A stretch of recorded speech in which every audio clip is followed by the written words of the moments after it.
ஆமென். அந்த பேர் சந்தோஷமாக இருக்கிறீங்க. ஹல்லேலூயா. பரிசுத்த ஆவியானவர் தான் செய்தியை நம்முடைய சபைகளுக்கு வெளிப்படுத்துகிறார். எத்தனை பேர் அதை ஒற்றுக்கொள்கிறீங்க? ஆமென். எடுத்தவர்களும் வாசிப்போம். 1 பேதுரு 1ஆம் அதிகாரம் 12ஆம் வசனத்தில் ஹல்லேலூயா ஸ்தோத்திரிக்கிறோம். ஆகையால் 1 பேதுரு 1:12 ஆமென். அங்கே நான் வாசிக்கிறேன். ஹல்லேலூயா ஸ்தோத்திரிக்கிறோம். நான் வாசிக்க விரும்புகிறேன். அதுக்கப்புறம் நீங்கள் சொல்லும்போது நீங்கள் வாசிங்க. ஹல்லேலூயா. தங்கள் நிமித்தம் அல்ல, நமது நிமித்தமே இவைகளை தெரிவிக்கிறார் என்று அவர்களுக்கு வெளியாக்கப்பட்டது அப்படின்னு சொல்லி ஒரு மெசேஜை சொல்லிட்டு, பரலோகத்திலிருந்து எல்லாம் உங்கள் வேதத்தை திறந்து அந்த வார்த்தையை வாசிங்க. பரலோகத்திலிருந்து அனுப்பப்பட்ட பரிசுத்த ஆவியினாலே உங்களுக்கு சுவிசேஷத்தை பிரசங்கித்தவர்களை கொண்டு இவைகளை எப்பொழுது உங்களுக்கு அறிவிக்கப்பட்டு வருகிறது. யாரை கொண்டு? பரலோகத்திலிருந்து. மீண்டும் சொல்லுங்க. பரலோகத்திலிருந்து அனுப்பப்பட்ட பரிசுத்த ஆவினாலே இவைகள் பிரசங்கிக்கப்பட்டு வருகிறது, அறிவிக்கப்பட்டு வருகிறது. அதோடு நிறுத்தலைங்க. பேதுரு என்ன சொல்றாரு? இவைகளை எதை போதிக்கிறார்களோ, எதை இந்த பலிபீடத்திலிருந்து பிரசங்கிக்கிறார்களோ, இவைகளை உற்று பார்க்க தேவதூதரும் ஆசையா இருந்தாங்களா? எத்தனை பேருக்கு நல்லா விளங்குது இந்த காரியம்?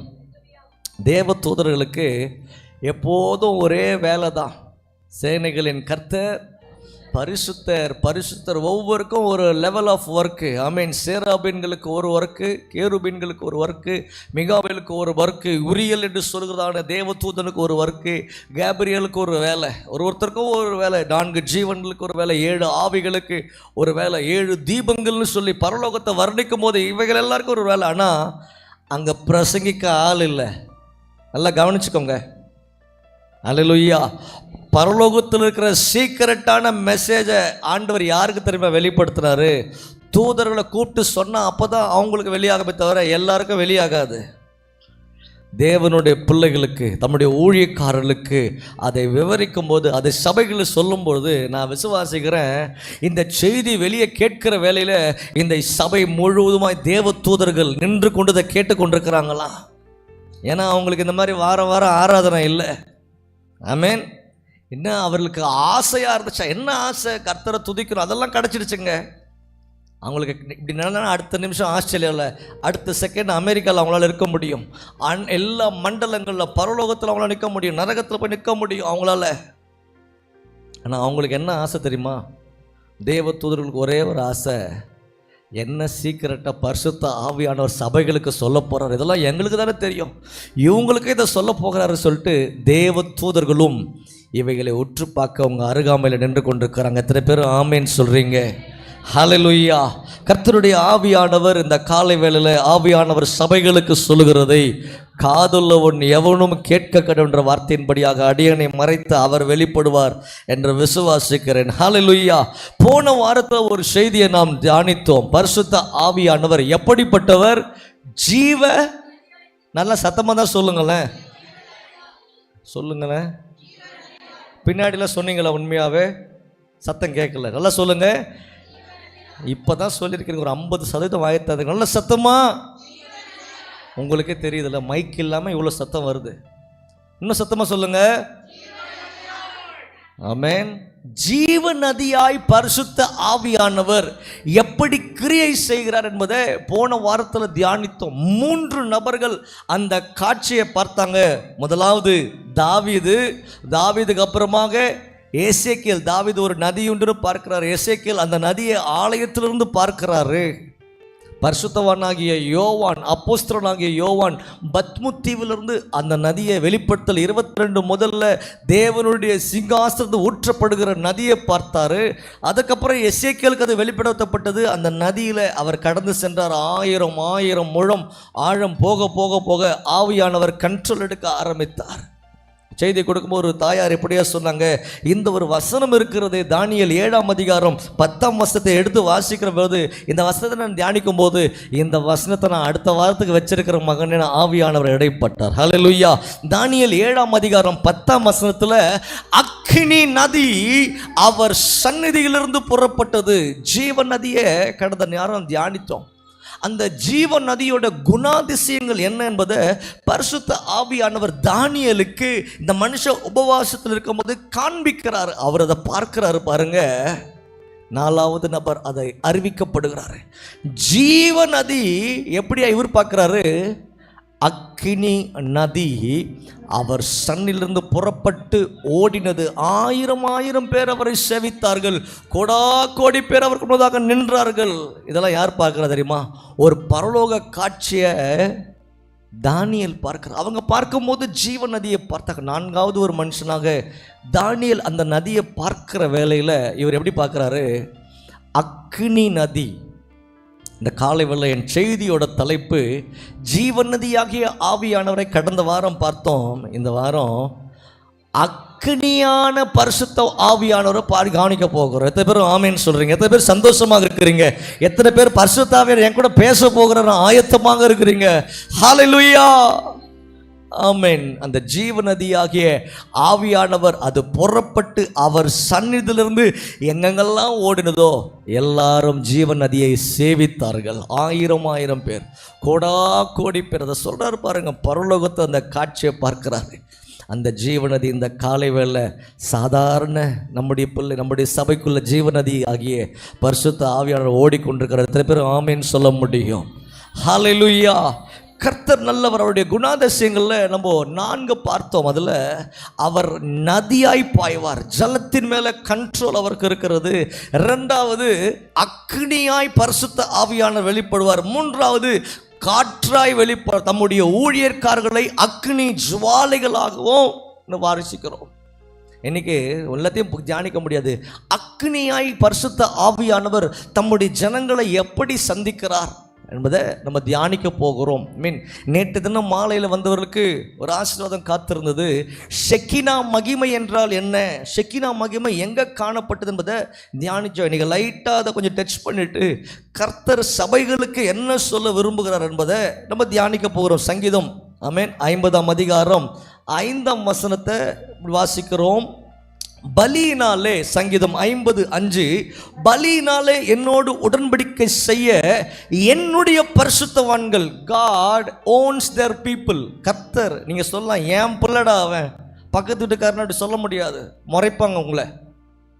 மேன் ஆண்டவர் பார்க்குறாரு, ஏன் பிள்ளையாவன் பலியினாலே என்னோடு உடன்படிக்கை செய்திருக்கிறான். ஆமென். என்னோடு உடன்படிக்கை பண்ணின என்னுடைய பரிசுத்தவான்களை சபைகளில் கூட்டுங்க, நான் அவர்களை சந்திக்க போகிறேன் என்று கர்த்தர் சொல்லுகிறார். ஒரு பெரிய நியாயசனம், ஒரு பெரிய நியாய தீர்ப்பு காத்திருக்கிறது. அதற்கு முன்பதாக தம்முடைய பிள்ளைகளை கர்த்தர் கூட்ட விரும்புகிறார். ஏன் கூட்ட விரும்புகிறார்? எது அந்த பலி? எந்த பலியில் நீங்கள் உடன்படிக்கை பண்ணியிருக்கிறீங்க என்ற ஒரு கேள்வியை கேட்க தோணும் நம்மளுடைய மனதில். நான் எப்படிப்பட்ட பலியில் தேவனோடு உடன்படிக்கை பண்ணியிருக்கிறேன்? பழைய ஏற்பாட்டு பரிசுத்தவான்கள். ராபி, நீங்கள் வர முடியுமா? டக்குன்னு வாங்கி வாங்க, பைபிள் வச்சுட்டு வந்துடுங்க. இவர் ஒரு வாலிபமான தம்பின்னு வச்சுக்கொள்ளுங்க. இல்லை, அதனால சொல்கிறேன், இவர் ஏதோ கொலை பண்ணிட்டாரோ இல்லை தேவனுக்கு பிரியமில்லாத காரியத்தை பண்ணிட்டார். இப்போ ஆண்டவருடைய கோபாக்கினை யார் மேலே இருக்குதுன்னா ராபின் மேலே இருக்கிறது. ராபின் தேவ சமூகத்தில் வரணும், ஆசரிப்பு கூடாரத்துக்கிட்ட வரணும்னா ராபின் என்ன பண்ணணும் தெரியுமா? பழைய ஏற்பாட்டு முறைமையை சொல்லுகிறேன். நியாயப்பிரமாணம் என்ன சொல்லுகிறதுனா, ராபின் அவனால் முடிந்த அவன் பாவத்துக்கு ஏற்ற வண்ணமாக எது கூறப்படுகிறதோ, காட்டு புறாவையோ ஒரு ஜோடு புறாவையோ இல்லை மாடையோ இல்லை காளையோ அவன் செஞ்ச பாவத்தின் அளவுக்கு ஒரு கொண்டு வரணும். சப்போஸ் இவர் ஒரு ஆட்டுக்குட்டியை கொண்டு வரார், நான் பாவம் செஞ்சிட்டேன், திருடிட்டேன், ஒரு பொய் சொல்லிட்டேன், அதை கர்த்தர் எனக்கு மன்னிக்க வேண்டும் அப்படின்னு சொல்லிட்டு தேவனோடு நான் உடன்படிக்கை பண்ணி அவரோடு கூட நான் ஒப்புரவாகணும்னு ராபின் நினைத்தாருன்னா ஒரு ஆட்டுக்குட்டியை ஓட்டிக்கிட்டு வருவார். இதை ஆசாரியன்கிட்ட கொடுப்பார். ஆசாரியன் பார்ப்பார், என்ன ராபின் என்ன ஆச்சுப்பா? ஐயா, நான் இதெல்லாம் பண்ணியிருக்கிறேன், நல்லா கவனிங்க. அப்போது ராபினுடைய கையை பிடிச்சி அந்த ஆட்டுக்குட்டியின் தலையில் வைப்பார். ராபின், நான் சொல்கிறதெல்லாம் சொல்லு, நான் செய்த பாவங்களை மன்னிங்க, பாவத்தின் சம்பளம் மரணம்னு எழுதியிருக்கிறது. இந்த பாவத்தை இந்த ஆட்டுக்குட்டி மேலே வைக்கிறேன். எனக்கு பதிலாக யார் சாகணும்? இவர் தான் அடி செஞ்சதுக்கு தான் இவருக்கு விழணும் அடி. யாருக்கு இப்போ விழுது? ஒரு பாவமும் செய்யாத வாயில்லாத அந்த ஆட்டுக்குட்டி மேலே இவருடைய பாவத்தை சுமத்தி ஆசாரியன்கிட்ட கொடுப்பார். ஆசாரியன் அந்த பழுதில்லாத ஆடான்னு செக் பண்ணுவார். நொண்டி ஊனமானது அதெல்லாம் ரிஜெக்டட். பழுதில்லாததாக பார்த்துட்டு, ராபின் இதை நான் பலி செலுத்த போகிறேன்னு சொல்லிட்டு நீ அங்கேயே வெயிட் பண்ண வச்சுட்டு அந்த ஆசாரியன் அந்த ஆட்டுக்குட்டியை பலிபீடத்துக்கு கொண்டு போய் பலி செலுத்துவார். இது பழைய ஏற்பாட்டின் முறைமை. அந்த ரத்தத்தை எடுத்து பலிபீடத்தின் கொம்புகளில், ஆமேன், உடன்படிக்கை பெட்டியில், ஆமேன், அந்த சுற்றி இருக்கிற எல்லா இடங்களும் குறிக்கப்பட்ட இடத்துல ரத்தத்தை தெளிச்சுட்டு இவருக்காக ஆசாரியன் பிரார்த்தனை பண்ணுவாங்க. நல்லா புரிஞ்சுக்கொள்ளுங்க. இன்னும் சில சபைகளில் போனீங்கன்னா, ஃபாதர் என் குற்றத்தை மன்னிங்க, பாவ மன்னிப்பு செய்யப்படுகிற இடம் என்று ஒரு இடம் இருக்கிறது. அந்த பாக்ஸ்குள்ளே ஃபாதர் இருப்பார். கவனிங்க, இவங்க போய் நான் இந்த நபர்கிட்ட இந்த தப்பை செஞ்சுட்டேன், என் வாழ்க்கையில் இந்த தவறை செஞ்சுட்டேன், பொல்லாத காரியங்கள் வாழ்க்கையில் இடம் கொடுத்துட்டேன், அப்படியா மகளே, கர்த்தருடைய மன்னிப்பாராக. இவங்களுக்காக இவர் வேண்டுதல் செய்வார். இது எந்த முறைமை? இவரே பலி செலுத்தலாம், ஆனால் இவரால் முடியாது. இவரோட பாவம் தடை பண்ணுகிறது. இவர் பலியை யார்கிட்ட கொடுக்குறாரு? ஒரு ஆசாரியன்ட்ட. இது இன்னும் ஃபாலோ பண்ணுறாங்க. நியாயப்பிரமாணத்தின் சீசன் முடிந்தது. ஆண்டவர் இந்த பலியோட முறைமையை மாற்ற என்பது அறியாமல் இன்றைக்கும் மனுஷங்க போய் முழங்கால் பண்ணிட்டு எனக்கு மன்னிங்க. அந்த ஃபாதர் என்ன பண்ணுறாரு? இவங்களோட ஜபத்தை அவங்கள்ட்ட சொல்கிறாரு. அது அறியாதவங்களுக்கு இருந்தால் பரவாயில்ல, ஜபிக்கவே தெரியாதவங்களுக்கு ஃபஸ்ட்டு வாட்டி பண்ணலாம். அடுத்த வாட்டி அந்த ஃபாதர் கூப்பிட்டு வசனத்தை சொல்லணும். ஏய் பாப்பா, நீ செஞ்சது தப்பு, ஓகே, நீயே ஜெபம் பண்ணலாமே, உன் ஜபத்தை கர்த்தர் கேட்பார். அது யார் சொல்லணும்? இவரே கண்டினியூ பண்ண விடாது. அடுத்த வாரம் நீ வா.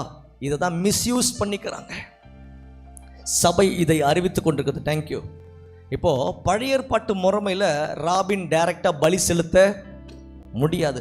புதிய ஏற்பாட்டு முறைமையில் ஆண்டவராக இயேசு கிறிஸ்து என்ன பண்ணான்னா, அவருடைய சொந்த ரத்தத்தினால பாவமே செய்யாது. ஏன்னாங்க அவர் கண்ணாங்க படம் பார்த்துச்சு, பொல்லாத படங்களை. அவர் சரீரமாக வேசித்தனம் பண்ணுச்சு. பாவம் அறியாத அவர் ஏசாயா 53 நம்முடைய பாடுகள் நிமித்தம் நொறுக்கப்பட்டார். எனக்கு விழ வேண்டிய அடி அவர் தாடையில் விழுந்ததுங்க. எனக்காக பலியானார். அவர் அந்த கோலம் அடைந்தார். யாருக்காக? உங்களுக்காக, எனக்காக.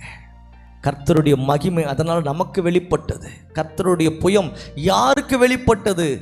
எனக்கு வெளிப்பட்டது. நீங்கள் சொல்லலாம், ஏன்னா என் பாவத்தை அந்த ஆடு சுமக்கல, என் அப்பா சுமந்தார். ஹல்லேலூயா. அவர் என் பாவத்தை எல்லாம் அவர் ஏற்றுக்கொண்டு அவர் ரத்தம் சிந்தி, இனி நீ பரிசுத்தவானியா, உன்னோட நான் ஒரு உடன்படிக்கை பண்ணுகிறேன். ஆட்டோட உடன்படிக்கை பண்ணல, ஆனால் இந்த ஜீவ பலி எனக்காக அவர் மரித்து உயிரோடு எழுந்ததுனால இந்த மனுஷன் அவரோடு கூட உடன்படிக்கை பண்ணுறான். அந்த ஆட்டு செத்துச்சு. யாரா போய் ஆட்டை பேசுவாங்களா? ஆட்டு ரத்தத்தை வச்சு எடுத்து, ஐயோ எனக்காக தான் ரத்தம் போச்சே, அப்படி பண்ண முடியாது. அதனால தான் ஆண்டவர் சொன்னார்ப்பா, அது ஆட்டு ரத்தம் இல்லை, ஏன் ரத்தம். 3ஆம் நாள் மரித்தேன், இதோ சதா காலங்களிலும் உயிரோடு இருக்கிறேன்னு அவர் எழுந்திருந்து அதை ப்ரூவ் பண்ணாருங்க. ப்ரூவ் பண்ணிட்டு, என் ரத்தத்தை உனக்கு கொடுத்துருக்குறேன் பார்த்தியா, இதுதான் உடன்படிக்கை, இதுதான் ஞாயிற்றுக்கிழமை, ஒவ்வொரு மாதத்தில் முதல் வாரமும் இது உனக்காக சிந்தப்படுகிற என்னுடைய ரத்தமா, என்னுடைய பிற்கப்படுகிற என்னுடைய சரீரமாக இருக்குது. இதுதான் ஆண்டவர் சார் பலியினாலே என்னோடு உடன்படிக்கை பண்ணியிருக்கேன். நீங்கள் யாரோட உடன்படிக்கை பண்ணியிருக்கிறீங்க? ஹல்லேலூயா. ஆண்டவர் அழகா சொல்கிறாரு, என்கிட்ட உடன்படிக்கை பண்ண என் பிள்ளைங்களை என்கிட்ட கொண்டு வாங்க, ஏன்னா நான் ஒரு காரியத்தை செய்ய போகிறேன் என்பதை கர்த்தர் அவர்களோடு சொல்கிறார். ஆமென். இந்த பலி நான் மரித்ததுக்கு ஒரு நோக்கம் இருக்கிறது. ரோமர் 12ஆம் அதிகாரம் 1ஆம் வசனத்தில் இப்படியா வாசிக்கிறோம். ரோமர் 12:1 வாசிப்போம்.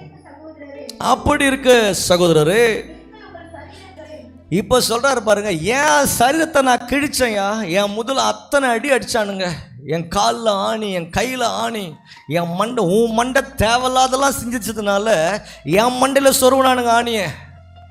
அந்த முட்கிரீடம் என் மண்டையில் தான். அதனால சொல்கிறாரு, உன் சரீரத்தை பாதுகாக்க நான் அதை ஏற்றுக்கொண்டேன். இப்படி இருக்க இதெல்லாம் சங்கதியெல்லாம் தெரிஞ்சதுனால ரோமரில் இருக்கிற ஜனங்களுக்கு பவுல் ஒரு லெட்டர் எழுதுறாரு. ஹோ பிலவட் பிரதர்ஸ், நீங்கள் உங்கள் சரீரங்களை பரிசுத்தமும் தேவனுக்கு பிரியமான ஜீவ பலியாக ஒப்பு கொடுக்க வேண்டும். அதெல்லாம் புரிஞ்சு கொள்ளுங்க. ஜீவ பலியாக. பலி செலுத்தினா ஆடு செத்துரும், இது நாங்கள் ஜீவ பலி. பழைய ஏற்பாட்டில் அந்த பலி பார்த்தீங்கன்னா ஆடு செத்துது. புதிய ஏற்பாட்டுன்னு ஒரு சீசன் வரும்போது அவர் எனக்காக மரித்தார். இன்னைக்கு உலகத்தில் 2-3 டேட்ஸ் இம்பார்ட்டண்ட்டாக சொல்லுவாங்க. ஒன்று பர்த்டே, இன்னொன்று ஆனிவர்சரி. நீங்கள் சொல்கிறது கரெக்ட் தான். டெத் டே, ஒரு மனுஷனுடைய பிறப்பு இறப்பு. இயேசு என்கிற ஒரு நபருக்கு மாத்திரம்தான் 3வது ஒரு டேட்டை போட்டாங்க. என்ன டேட்டு? உயிர்த்தெழுந்த ஒரு நாள். உலகத்தில் வேற யாருக்குன்னா தேடி பாருங்க. மரித்தாரு, பிறந்தார் சமடே, மரிச்சார் குட் ஃப்ரைடே, உயிர்த்தெழுந்தார் ஈஸ்டர். அவருடைய பிள்ளைங்களுக்கும் அந்த 3 நாள் வரும். எத்தனை பேர் ஆமேன்னு சொல்கிறீங்க? உங்களுக்கும் பிறந்த நாள் இருக்கும், உங்களுக்கும் மரிக்கிற நாள் இருக்கும், உங்களுக்கும் உயிர்த்தெழுகிற நாளை கர்த்தர் எழுதி வச்சிருக்கிறார். எத்தனை பேர் எனக்கு எழுதி வச்சிருக்கிறார் சொல்கிறீங்க? அவர் எழுதி வைக்கலன்னா நீ பிறந்ததே வேஸ்ட்டு, நீ ரட்சிக்கப்பட்டது வேஸ்ட்டு. ஹல்லேலூயா.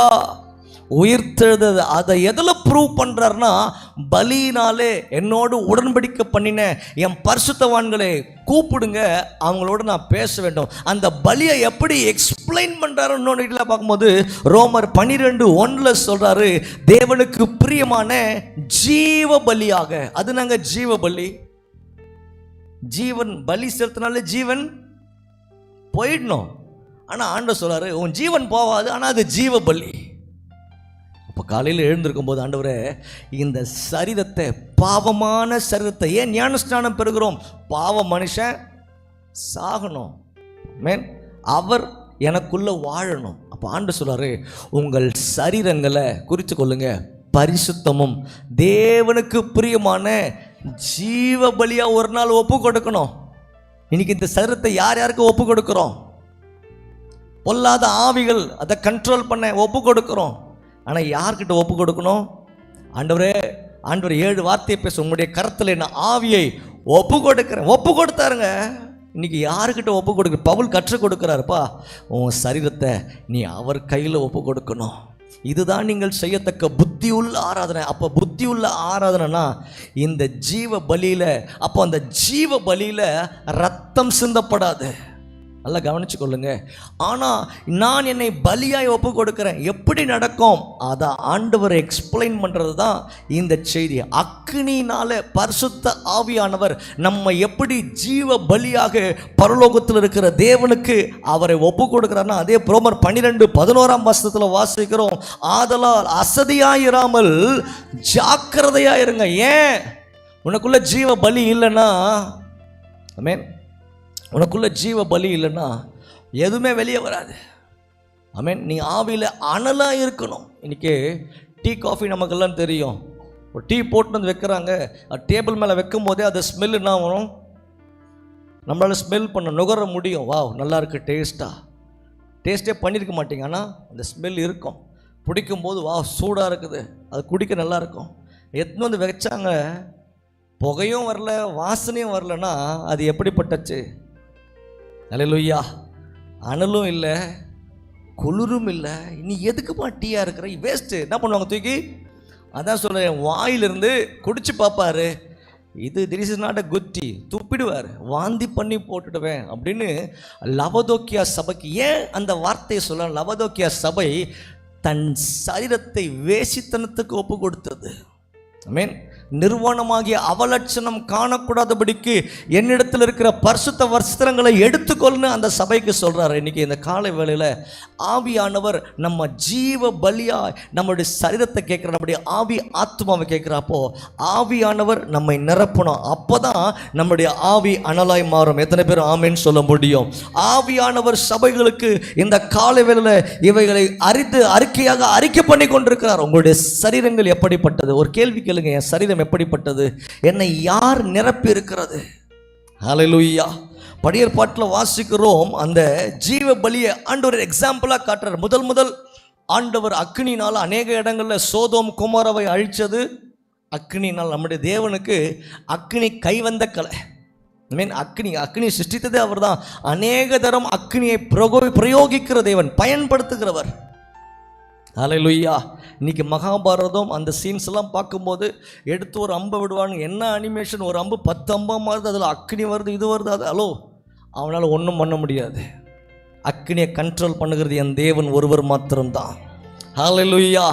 யோபை பிசாசு சோதிக்கும் பொழுது அந்த வசனத்தை யோபு 1:16 பிசாசு அந்த அக்னியை பயன்படுத்துகிறது போல அவனுடைய காரியங்களெல்லாம் கொன்று போடும். அப்போ கூட அவன் பயன்படுத்துறது 16 வாசிக்கிறோம்.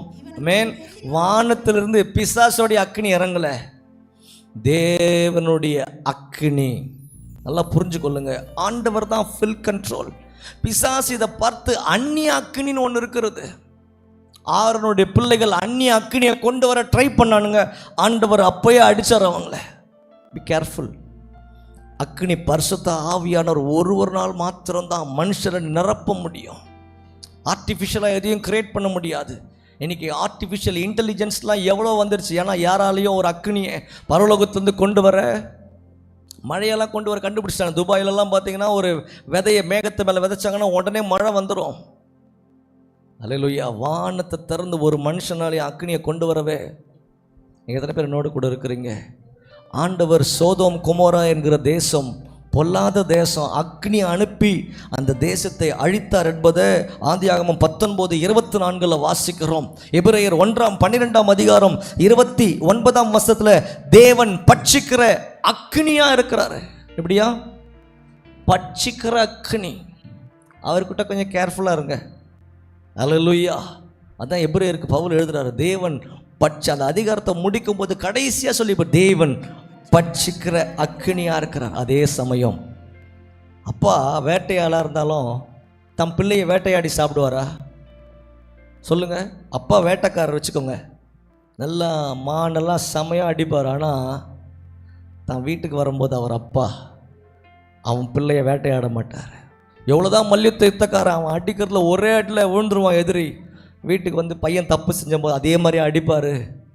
இல்லைங்க, அப்பா பட்சிக்கிற அக்னியாக இருந்தாலும் உண்மையாய் தம்மை நோக்கி பார்க்கிறவர்களுக்கு அந்த அக்னியை கர்த்தர் வேற மாதிரி காண்பிப்பார். மோசே என்கிற மனிதன், நல்லா கவனிங்க, 2 மனுஷரை காண்பித்து கொடுக்க விரும்புகிறேன். மோசே ஃபஸ்ட்டு என்கவுண்டர் சந்திக்கிறாருங்க தேவனை. எங்க?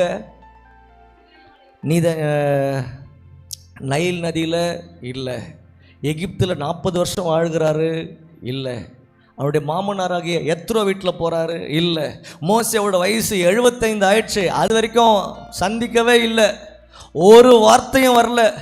எதுக்கு ஆண்டவரே நான் என்னை அழைச்சிங்க, நான் பிறக்கும் போது என் கூட பிறந்த என் வயசில் ஒருத்தன் கூட இல்லை, எல்லாம் செத்து போயிட்டானுங்க, எதுக்கு நான் எனக்கு என் ஃப்ரெண்டுன்னு சொல்கிறது கூட ஒருத்தனும் இல்லை, எல்லாம் அண்ணனாக இருக்கிறான் இல்லை தம்பியாக இருக்கிறான். ஏன்னா மோசே பிறக்கிற வேலையில் அவன் ஒரு வயசில் எல்லாரையும் அடித்து போட்டான் பார்வோன். நல்லா கவனிங்க, 75 வயது வரை ஒன்றுமே வரல. இன்றைக்கி காத்திருக்களுக்கு கர்த்தர் புது பலன் கொடுப்பாருங்க. நாள் வந்தது, அதே ஆடு மாடுகளை மேய்த்து கொண்டிருக்கும் போது பச்சையாக இருந்த ஒரு மரம், ஒரு செடி திடீர்னு எரிய ஆரம்பித்து விட்டது. யாத்திராகமம் 3 அதிகாரம் 2 வசனத்தில் அக்னி செடி, அக்னி ஜுவாலை முட்செடி நடுவில் எரிந்து கொண்டிருந்தது. ஹல்லேலூயா.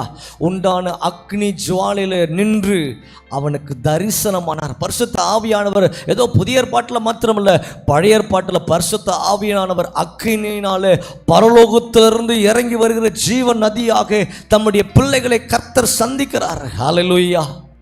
அப்பொழுது மோசே உற்று பார்க்கிறாரு, முட்செடி அக்கினினால ஜுவாலித்து எரிந்ததும், நல்லா கவனிங்க, எரிஞ்சா என்ன ஆகும்? ஒரு செடியை ஒரு பெட்ரோல் ஊற்றி கொளுத்துறீங்கன்னா 5 நிமிஷம் போகும், போயிட்டு வர்றதுக்குள்ளே எல்லாம் கறிக்காடாக தான் இருக்கும். இங்கே வாசிக்கிறோம், ஆண்டவர் மோசேவோடு பேசுகிற வரைக்கும் அந்த செடி எரிந்து கொண்டே தான் இருந்தது, அது வெந்து போகாமல். இதுதான் ஜீவ பலி. அந்த ஜீவபலியாக பரிசுத்த ஜீவபலியாக உங்கள் சரீரங்களை, உங்கள் ஆவி ஆத்மாவை நீங்கள் கொடுக்கும்பொழுது, எசேக்கியா கர்த்தர் அவனை ஆவிக்குள்ளாக மாற்றும் போது சரீரத்தில் எந்த மாற்றம் இல்லை. அக்னி ஒரு சின்ன தீக்கூட்டி அடித்து வச்சாலே போதும், தாங்க முடியாதுங்க. அக்னி ஒரு மனுஷனை முற்றிலும் ஆளுகை செய்துனா எப்படி? ஆண்டவர் சொல்கிறாரு, அது வெந்து போகாது. அந்த ஆத்மாவை கர்த்தர் சுத்திகரிப்பார். அந்த ஆவியோடு கர்த்தர் இடைப்படுவார். ஒரு எக்ஸாம்பிளை ஆண்டவர் அப்பவே காமிச்சிட்டாரு. நீ ஜீவ பலியாக இருக்கணும். அங்கே ஒரு ஜீவ பலி எரிந்து கொண்டு அதன் நடுவில் கர்த்தர் அவனோடு கூட பேசுகிறார். First encounter. செகண்ட் என்கவுண்டர், ஆண்டவர் சீனாய் மலையில் மோசேயோடு வெளிப்பட்டார். யாத்திராகமம் 24:16 வாசிக்கிறோம். கர்த்தர் சீனாய் மலையின் கொடிமுடியில் அவர் இறங்கினார். 24:16 மகிமை இறங்கினது சீனாய் மலையில் மேகம். அமேன். 6 நாள். அதை how many days? 6 நாளுங்க. அந்த மகிமை அந்த மலை மேலே தான் இருந்தது. 7ஆம் நாளிலே ஆண்டவர் அப்போ மோசேயை கூப்பிடுறார். மோசே வாப்பா. ஆண்டவர் மோசேவோட பேச ஆரம்பித்தார். அக்னிமயமான தேவனுடைய கரம் மோசேவின் மேலே இறங்கினது. ஆண்டவர் ஒரு பிளானை சொல்கிறாரு. நான் உன்னோடு இடைப்பட்டது போல சகல ஜனங்களோடும் இடைப்பட விரும்புகிறேன். ஒரு உடன்படிக்கை பெட்டியை செய்து, ஆமென், ஒரு உடன்படிக்கை பெட்டியை நீ செய்ய வேண்டும். அந்த உடன்படிக்கை பெட்டியின் நடுவில் கிருபாசனம், அதில் இந்த பிக்சர் இருக்கும் பாருங்க, கிருபாசனத்தின் நடுவில் அந்த ஆசாரியன் பார்த்து கொண்டிருக்கிற அந்த வேலையில், ஹல்லேலூயா, கிருபாசனத்தின் மேலே, ஆமென், தேவனுடைய மகிமை வந்து இறங்கிறது. அந்த மகிமையினுடைய பேர் ஷெக்கினா மகிமை. ஹல்லேலூயா, ஸ்தோத்திரிக்கிறோம். இந்த பிக்சரை நீங்கள் பார்க்கும்போது ஒரு ஆசாரியர் நிற்பார். அதான் உடன்படிக்கை பெட்டி. அதன் நடுவில் 2 கேருபீன்கள் தங்களுடைய செட்டைகளினாலே தங்கள் முகங்களை மூடி இருக்கிற வேளையில் அந்த கேருபீன்கள் நடுவில் கிருபையின் ஆசனம், கிருபை வந்து அமருகிற இடம் தான் கிருபாசனம். ஆண்டவர் அதை எக்ஸ்பிளைன் பண்ணுறாரு. கிருபாசனத்தின் நடுவில் நான் அவர்களை சந்திக்க போகிறேன். அதுவரை யார் பார்த்தது? முச்சை நடுவில் மோசே ஒருத்தர் தான் பார்த்தாரு. ஆண்டவர் சொன்னார், ஆசாரியர்களை நான் சந்திக்க போகிறேன். அந்த பிளான் ஆண்டவர் அப்படியே ஷிஃப்ட் பண்ணுறாரு. ஆசாரியரே மாத்திரமல்ல, சகல ஜனங்களையும் நான் சந்திக்க போகிறேன். எபிரேயர் 4:16 இப்படியா, ஆதலால் நீங்கள் இரக்கத்தை பெறவும் ஏற்ற சமயத்தில் சகாயம் செய்கிற காரியத்தை பெறவும் தைரியமாய் கிருபாசனத்தண்டையில், ஏன் பரிசுத்த அந்த மகா பரிசுத்த ஸ்தலத்தில் யாரும் உள்ள வரவே, ஆசாரியன் பிரதான ஆசாரியோட வருஷத்தில் ஒரு வாட்டி தான் உள்ளே வந்ததை பார்க்க முடியும். ஆண்டவர் சொல்கிறாரு, பரிசுத்த ஸ்தலத்திற்கும் மகா பரிசுத்த ஸ்தலத்துக்கும் நடுவில் ஒரு ஸ்கிரீன் இருந்துச்சுப்பா. அதை ஆண்டவராகி இயேசு பலினால் என்னோட உடன்படிக்கை பண்ணும்போதே அந்த ஸ்க்ரீனை நான் மேல் தொடங்கி கீழ் வரைக்கும் கிழிச்சிட்டேன். நீ இப்போ எங்கே வரணும்? மோசே கண்டது மாத்திரமல்ல, அந்த அக்கினியை நீங்களும் நானும் காண. அந்த வசனம் அழகாய் போட்டிருக்கிறது, தைரியமாய் கிருபாசனத்தண்டையில் சேர கடவோம். இதெல்லாம் ஆண்டவர் மோசே கிட்ட எக்ஸ்பிளைன் பண்ணுறாரு. அல்லேலூயா. நீங்கள் உள்ளே வந்து அதை நீங்கள் பார்க்க வேண்டும். இன்னொரு மனுஷனை நான் காண்பித்து கொடுத்து சீக்கிரமாக கடந்து செல்ல விரும்புகிறேன். 1 ராஜாக்கள் 18 ஆமேன். 1 ராஜாக்கள் 18 19 எல்லாரும் எடுத்துக்கொள்ளுவோம். ஆமேன். 1 ராஜாக்கள்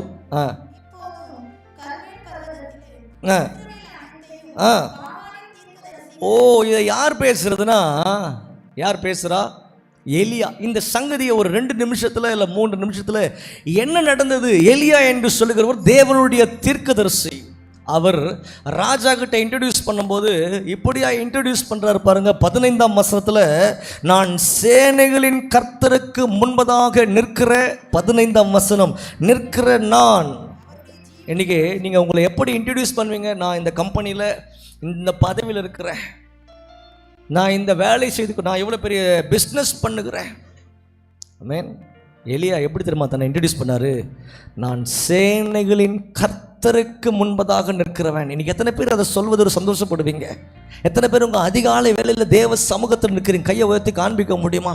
நான் அதிகாலை வேளையில் என் ஜெபத்தில் ஆண்டவர் கரங்களை பார்க்கட்டும். அல்லேலூயா. தேவ சமூகத்தில் நிற்கிறவன் ஆண்டவர் உங்களை கனம் பண்ணுவாருங்க. எலியா தேவனுடைய சமூகத்தில் நின்று பரலோகத்தில் இருக்கிற மகிமையை பெற்ற ஒரு மனுஷனாக எலியா நின்றார்.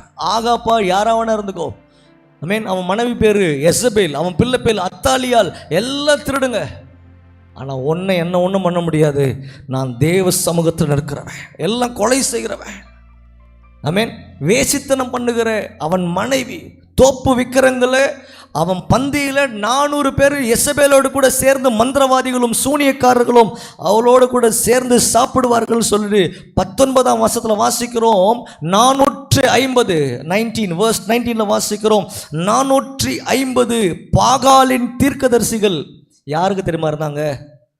கொடுமையான ராஜா ஆகாப்புக்கு. சரி, அவங்க மட்டுமா முடிதான்னு பார்த்தீங்கன்னா அந்த வசனம் போட்டிருக்கிறது எசபேலின் பந்தியில். அப்படின்னா நீங்கள் சாப்பிட்ற இடத்துல அவளோடு கூட எத்தனை பேர்? 400 சூனியக்காரனுங்க சாப்பிடுவானுங்களாம் டெய்லி. யாரு கூட? எசபேலோடு கூட. இந்த எலியா போய் நிற்கிறாரு. நான் ஒருவன் மாத்திரம் மீந்திருக்கு. அந்த பாடலை பாடினீங்களே, நீங்கள் பாடலை பாடின எல்லா வரிகளும் இந்த செய்திக்கு அப்படியே தொடர்புடையா இருக்கும். அல்லேலூயா. ஒருவன் மாத்திரம் மீந்திருக்க பாகாலின் படைகளை தகர்த்திடுவேன். நான் ஜெபிக்க ஜெபிக்க எலியா செய்த ஒரு காரியம், போய் நிற்கிறாரு. இந்த பக்கம் 450 பேர், இந்த பக்கம் 400 பேர், டோட்டல் பண்ணா 950 பேர் அந்த பக்கம். இந்த பக்கம் ஒரே மனுஷனா எலியா தேவனுடைய பலத்தோடு நின்று கொண்டிருக்கிறாரு. கர்மேல் பர்வதத்தில் வந்து நில்லுங்கடா, இஸ்ரவேல் ஜனங்கள் எல்லாரையும் கூட்டிக் கொண்டு வாருங்கள் சொல்லி 19ஆம் வசனத்தில் சொல்றாரு. எல்லாரும் வந்து நிற்கும் போது எலியா ஜனங்களை பார்த்து ஃபர்ஸ்ட் பேசுறாரு. இன்னைக்கு ஆவியானவர் அந்த அக்னியை இறங்கணும்னா ஆவியானவர் ஃபர்ஸ்ட் உங்க இருதயத்தில் பேசுவார். நீங்கள் எந்த மட்டும் குந்தி குந்தி, தமிழ் இந்த வார்த்தை யாரும் யூஸ் பண்ண மாட்டாங்க, பழங்கால தமிழ் குந்துங்க குந்தின்னு சொல்லுவாங்க. இப்போ நம்ம உட்காருங்க கொஞ்சம் மாடர்ன் ஆயிடுச்சு. யாருன்னா உட்காந்து நடக்கிறத பார்த்துக்கிறீங்களா? 2 ஸ்டெப் எடுப்பாங்க, டக்குன்னு உட்காந்துருவாங்க. எலியா சொல்ற, நீ எந்த மட்டும் குந்தி குந்தி நடக்கிற? கர்த்தர் தெய்வமானா கர்த்தரை பின்பற்று, சபைக்குள்ளவா. பாகால் தேவனை ஓடிட்டு இந்த பக்கம் திரும்பாத, ஏன்னா நீ கண்டிப்பாக அங்கே வரமாட்ட. எதுக்கு ஏன் டைமை வேஸ்ட் பண்ணுற? எலியா பேச ஆரம்பிக்கிறாரு. அப்படி பேசிட்டு பாகாலுடைய 450 தீர்க்கதரிசிகள், இவ்வளோ பேர் இருக்கீங்களாடா, நீங்கள் ஃபஸ்ட்டு போங்கடா. அவனுங்க ரெடியாகி வந்துட்டானு. இன்றைக்கி ஒரு கை பார்த்துடலாம். 1/2 மணி நேரம், 1 மணி நேரம், 2 மணி நேரம், 4 மணி நேரம் ஆகுது. காலையில் ஸ்டார்ட் பண்ணுவானுங்க. ஏய் தூங்கியிருக்க போகிறேன், நல்லா கத்துங்கடா. இந்த மனுஷன் வெயிட் பண்ணுறாரு. இன்றைக்கி ஒரு சம்பவம் பண்ண போகிறாரு. இன்னைக்கு அக்னி எனக்காக இருக்க போகுது, கர்த்தர் சொல்லதை நான் செய்ய போகிறேன். காத்து கொண்டிருந்தார் எலியா. ஆமென். முடியலையா? ஓரம்போ. 450 பேரும் தலை குனிந்து ஓரமாக நிற்கிற வேலையில் எலியா ஒரு 2 காரியங்களை செய்தார். ரொம்ப இம்பார்ட்டன்ட். உங்கள் வாழ்க்கையில் அக்னி உங்களை நிரப்ப வேண்டும் என்றால் இந்த 2 காரியங்கள் ரொம்ப இம்பார்ட்டண்ட்டான ஒரு காரியங்கள். ஹல்லேலூயா. 30ஆம் வசனத்தில் வாசிக்கிறோம், வாசிப்போம். அப்பொழுது எலியா எல்லாம் கிட்ட வாங்கப்பா, கிட்ட வாங்க. வந்தபோது தகர்க்கப்பட்ட கர்த்தருடைய பலிபீடத்தை செப்பனிட்டு, ஃபர்ஸ்ட் பாயிண்ட் போட்டுங்க. அக்னி உங்களை நிரப்பணும்னா பரிசுத்த ஆவியானவர் அக்னியா இருக்கிறாரு. அவர் அப்படியே இருக்கட்டும், நான் இங்கே இருக்கிறேன்னா பிசாசு தான் உள்ள வருவான், அசுத்த ஆவி உள்ள வரும். எந்த கொசு பட்டாம்பூச்சி எது வந்தாலும் ஒரு நெருப்பு எரிஞ்சிச்சுன்னா தைரியமாக வந்து தொட்டு பார்த்துட்டு போனாலும் வருமா? சொல்லுங்க, வராது. உனக்குள்ள அக்குன்னு இருந்துச்சுன்னா நீ ஜெபிக்கும் போதே பக்கத்தில் இருக்கிற பிசாசெல்லாம் ஓடும். உன் தெரு வழியாக அசுத்த ஆவி கூட உள்ள வராது. அந்த வழியாக போகாதரா, அங்கே டேஞ்சர் லைட் போட்டிருக்கிறது. அங்கே போனால் உன் கை உடஞ்சிரும், உன் கால் உடஞ்சிரும், உன் கண்ணு போயிடும். அவனுங்க பேசிப்பானு, ஏன்னா நீ ஜெபிக்கிறவன் அங்கே இருக்கிற. எலியா என்ன செய்தா தெரியுமா? அந்த அக்னியை நான் இறக்கணும்னா நான் செய்ய வேண்டிய முதல் காரியம் என்று சொல்லிட்டு பலிபீடத்தை செப்பனிட்டான். இந்த காலை வேளையில் இங்கே பலிபீடங்கள் எப்படி இருக்கிறது? உனக்கும் தேவனுக்கும் நீங்கள் பலி செலுத்துறீங்க. உங்கள் சரீரங்களை ஜீவ பலினா பலி செலுத்தணும். கத்தி எடுத்தும் கையோ காலையோ வெட்டுறதுக்கு இல்லை, ஜீவ பலியானா ஆண்டவர் இந்த கண்ணை பரிசுத்தமாக்குங்க. இந்த கண்ணை ஒப்பு கொடுக்குறேன். ஃபோனை பார்க்கும்போது எந்த அசுத்தத்தையும் ஃபோனு பார்க்க முடியாது, ஏன்னா ஜீவ பலி. வாய் பேசும்போது அவனை குறித்து துணிகரமாக பேச முடியாது. இந்த நாவை பலியாக ஒப்பு கொடுக்குறேன். எத்தனை பேர் உங்கள் கண்ணில் கையை வச்சு சொல்கிறீங்க? அபிஷேகத்தோடு இந்த சத்தியத்தை கேட்டுக்கொண்டு இருங்க. ஆவியான இடைப்படுகிறாரு. என் இதயத்தில் பொல்லாத சிந்தனை வரக்கூடாது, என் சிந்தனையை ஒப்பு கொடுக்குறேன். இதான் ஜீவ பலி. உடனே செத்து விழுகிறதுல ஜீவனோடு செய்கிறபடி தான் ஜீவ பலி. எலியா பார்த்தினா ஒன்று ஒன்றா செப்பன். ஏன்னா முன்னாடி 450 பேர் நின்றுக்கிறான். அவன் கற்பூரத்தை கொளித்திருப்பான், மஞ்சத்தூளை தெளிச்சிருப்பான், அவன் பொல்லாத எல்லா அட்டூழியங்களையும் பண்ணியிருப்பான். அவனோட கூட சேர்ந்து பலி செலுத்த மாட்டேன், நான் நிற்கிற இடம் என் தேவன் எனக்காக நிற்க போகிறாரு. வந்து நின்னாரு, கல்லை எடுத்து சுத்தம் பண்ணி அந்த பலிபீடத்தை செப்பனிடுகிறான். இன்னைக்கு உங்க பலிபீடங்கள் எப்படி இருக்கிறது? உங்க ஜெப வாழ்க்கை எப்படி இருக்கிறது? உங்களுக்கும் தேவனுக்குண்டான அப்பாயின்மெண்ட் எப்படி இருக்குது? நான் கேட்க விரும்புகிறேன், உங்களுக்கும் தேவனுக்கான அப்பாயின்மெண்ட் நேரம் இருக்குதா? ஒரு டாக்டர்கிட்ட போனீங்கன்னா ஃபோன் பண்ணுவீங்க, கேசி ஹாஸ்பிட்டல் எத்தனை மணிக்கு இந்த டாக்டர் வராங்க, எப்போ 7:30 மணிக்கு வராங்க, குடுகுன்னு போய் 7 மணிக்கு முன்னாடிக்கு வந்து நான் தான் ஃபஸ்ட்டு போனோன்னு. உனக்கும் தேவனுக்கும் அப்படிப்பட்ட ஒரு அப்பாயின்மெண்ட் இருக்குதா? அன்ற சபைக்கு சொல்கிறார், சபையே இந்த அப்பாயின்மெண்ட்டை போடு. காலையில் 4 மணிக்கா 5 மணிக்கா 6 மணிக்கா ஒரு அப்பாயின்மெண்ட் தேவைங்க. நான் அங்கே அவர்களை சந்திப்பேன். ஆண்டவர் எதிர்பார்க்கிறாருங்க. அந்த வசனம் அழகாக சொல்லுது, நான் இஸ்ரவேல் புத்திரர்களை அங்கே நான் சந்திப்பேன், என்னோட மகிமையினால் நிரப்பப்படும். சங்கீதக்காரர் தாவீது சொன்னார்ல, 46ஆம் அதிகாரம் 3ஆம் வசனத்தில், அதிகாலையில் அதற்கு சகாயம் பண்ணுவேன். இதான் அப்பாயின்மெண்ட். உங்கள் பலிபீடங்கள் எப்படி இருக்கிறது? கொஞ்சம் யோசிச்சு பாருங்கள். உங்கள் குடும்ப வாழ்க்கையில் குடும்ப ஜபம் இருக்குதா? டெய்லி காலையில் எழுந்த உடனே வேலை வேலை வேலை, எல்லாத்துக்கும் டைம். மனுஷனுடைய லைஃப்பில் அநேக டைமை பிரிச்சிருக்காங்க. ஒன்று வந்து பர்சனல் டைம், இன்னொன்று கப்புள் டைம். கப்புள் டைம்னா என்னதுங்க? கணவனுக்கும் மனைவிக்கும் மாத்திரம்தான் அந்த டைமிங் இருக்கும். That is called couple time. இன்னொன்று ஃபேமிலி டைம். மாதத்துக்கு ஒரு வாட்டி குடும்பத்தை பீச்சுக்கோ வேறு எங்கன்னா எடுத்துன்னு போனோம். அதான் குடும்ப தலைவனுடைய ஒரு பெருமை. என் குடும்பத்தோட நேரத்தை நான் ஸ்பெண்ட் பண்ணுறேன். இன்றைக்கி அநேக பேர் அப்படிலாம் செய்கிறதே இல்லை. This is called family time. இன்னொரு ஒரு நாளில் 24 மணி நேரத்தில் 8 மணி நேரம் என் வேலைக்கு, நான் செய்கிற அந்த தொழிற்சாலைக்கு, தொழிலுக்கு நான் உண்மையாக இருக்கணும். 8 மணி நேரத்தை, that is called work time. என் தேவன் எனக்கு ஜீவனை கொடுத்தாரு. நான் காலையில் எழுந்திருக்கும் போது இன்னும் என் சரீரத்தில் மூச்சு ஒட்டி கொண்டு இருந்ததுன்னா நான் நன்றி செலுத்தும். That is called God's time, கடவுளோடு இருக்கிற நேரம். சிலர் தற்கூறிங்க என்ன பண்ணுவாங்க தெரியுமா? இந்த வார்த்தையை நான் யூஸ் பண்ணால் சில பேருக்கு புரியும். 24 ஹவர்ஸும் பர்சனல் டைம். சுயநலவாதி, குடும்பத்துக்கு டைம் ஸ்பெண்ட் பண்ண மாட்டான். தேவனுக்கு நன்றி சொல்ல வாய் கூட வராது. நன்றி கெட்டவர்கள். உங்களை சொல்ல நீங்களாம் நன்றி சொல்கிறீங்க. ஏன்னா செவ்வாய்க்கிழமை கூட்டம் இருக்குது, புதன்கிழமை எல்லாரும் வந்துடுறீங்க பெண்கள் கூடுகைக்கு, வெள்ளிக்கிழமை சபை ஃபுல்லாக நிரம்புது, நன்றி சொல்ல வந்துடுறீங்க. சனிக்கிழமை காத்திருப்பு கூட்டத்துக்கு வந்துடுறீங்க, ஞாயிற்றுக்கிழமை கூட்டத்துக்கு வருங்க. ஒரு நாள் கூட நன்றி செலுத்தாமல் இல்லை. நீங்கள் உங்களை சொல்லலைங்க. அல்லேலூயா. உங்கள் பலிபீடங்கள் எப்படி இருக்கிறது? சில பேர் பாருங்கள், வேலை வேலை, ஆஃபீஸில் வேலை செய்வான், வீட்லேயே வேலை செய்வான், மனைவியை கண்டுக்க மாட்டான், பிள்ளைகளை கண்டுக்க மாட்டான், சொந்த ஹெல்த்தையும் கண்டுக்க மாட்டான். அவனுக்கும் தேவனுக்கும் தொடர்பு இல்லை. இவங்களை என்ன சொல்லலாம்? பலிபீடங்கள் செப்பனிடப்படலை. இன்றைக்கி உங்கள் பலிபீடங்கள் எப்படி இருக்கிறது? நான் அவருக்கு பலி செலுத்தல நேரம் இதில், இந்த நேரத்தில் என் ஃபோனை நான் சைலண்டில் போடுவேன். எத்தனை பேருக்கு சொல்கிறதுக்கு அந்த தைரியம் இருக்கிறது? 1 மணி நேரம் நானும் என் அப்பாவும் யாருக்கும் அந்த டைமில் என் மனைவி கிட்ட போய் சொல்லிடுவேன், இந்த நேரம் நீ என்னை டிஸ்டர்ப் பண்ணாத, நான் என் அப்பா கூட பேச போகிறேன். அவர்கிட்ட நிறைய சீக்ரெட் ஷேர் பண்ணுவேன். மனைவி கிட்ட ஸ்பெண்ட் பண்ணும்போது அங்கே நேரம் இல்லை. எத்தனை பேருக்கு இந்த ஞானம் இருக்கிறது? பலிபீடங்கள் செப்பனிடப்படணும். அவருக்குன்னு நேரத்தை கொடுக்கும்போது அக்கினி ஊற்றப்பட வேண்டும். ஆண்டவர்களோடு கூட பேசுவாரனால் உங்கள் ஜெப நேரங்களில், நான் ஜெபன்னு குறிக்க விரும்பலை. ஜெப நேரம்னா காலையில் தானியலை போல் 3 வேலை இல்லைங்க. ஜெபம் உங்கள் லைஃப் ஸ்டைலாக மாறணும். அல்லேலூயா. நீ வண்டி எடுக்கும்போது ஜெபத்தில் தான் போவேன். ஜோம் பண்ணிட்டு போங்க. இல்லை நான் ஜோம் பண்ணிக்கினே போகிறேன். இன்றைக்கி மாத்திரம் இருங்க உங்கள் இருதயத்தெல்லாம். ஜோம் பண்ணிட்டு வேறு எதையோ சினிமா பாட்டை காதில் கேட்டுன்னு போகிறதில்ல. நான் ஜெபம் பண்ணிக்கிட்டே போகிறேன். அவர் சமூகம் என் சந்தோஷமே, அது நிறைவான சந்தோஷமே. என் பாத்திரம் நிரம்பி வழியுதே, ஆனந்தம் பேரானந்தமே. இதை சொல்லிக்கிட்டு போ. எந்த ஆக்சிடென்ட் வருமா? எந்த சத்ரு தொடுவானா? எவ்வளோ பெரிய மந்திரவாதியை வந்தனால ஆண்டவர் நிற்பாரு. அவனோடு கூட நான் நிற்கிற, விலகி போடா. இதுதான் பலிபீடம். அவருக்கு செலுத்த வேண்டிய பலியை செலுத்திட்டு அவரை கையை பிடிச்சிக்கிட்டு கொண்டு போங்க. உன் வேலை ஸ்தலத்தில், உன் வீட்டில், உன் சரீரத்தை பிசாசு தொட முடியாது, வியாதி தொட முடியாது, வாதை உன் கூடாரத்தை அணுகாது. வசனமாக மாத்திரம் பைபிள் இருக்கல்ல, எல்லா வீட்லேயும் போட்டுப்பாங்க, வாதை உன் கூடாரத்தை அணுகாது. ஹலோ, நான் அதனால் வாதியே வரலன்னு சொல்ல வரல.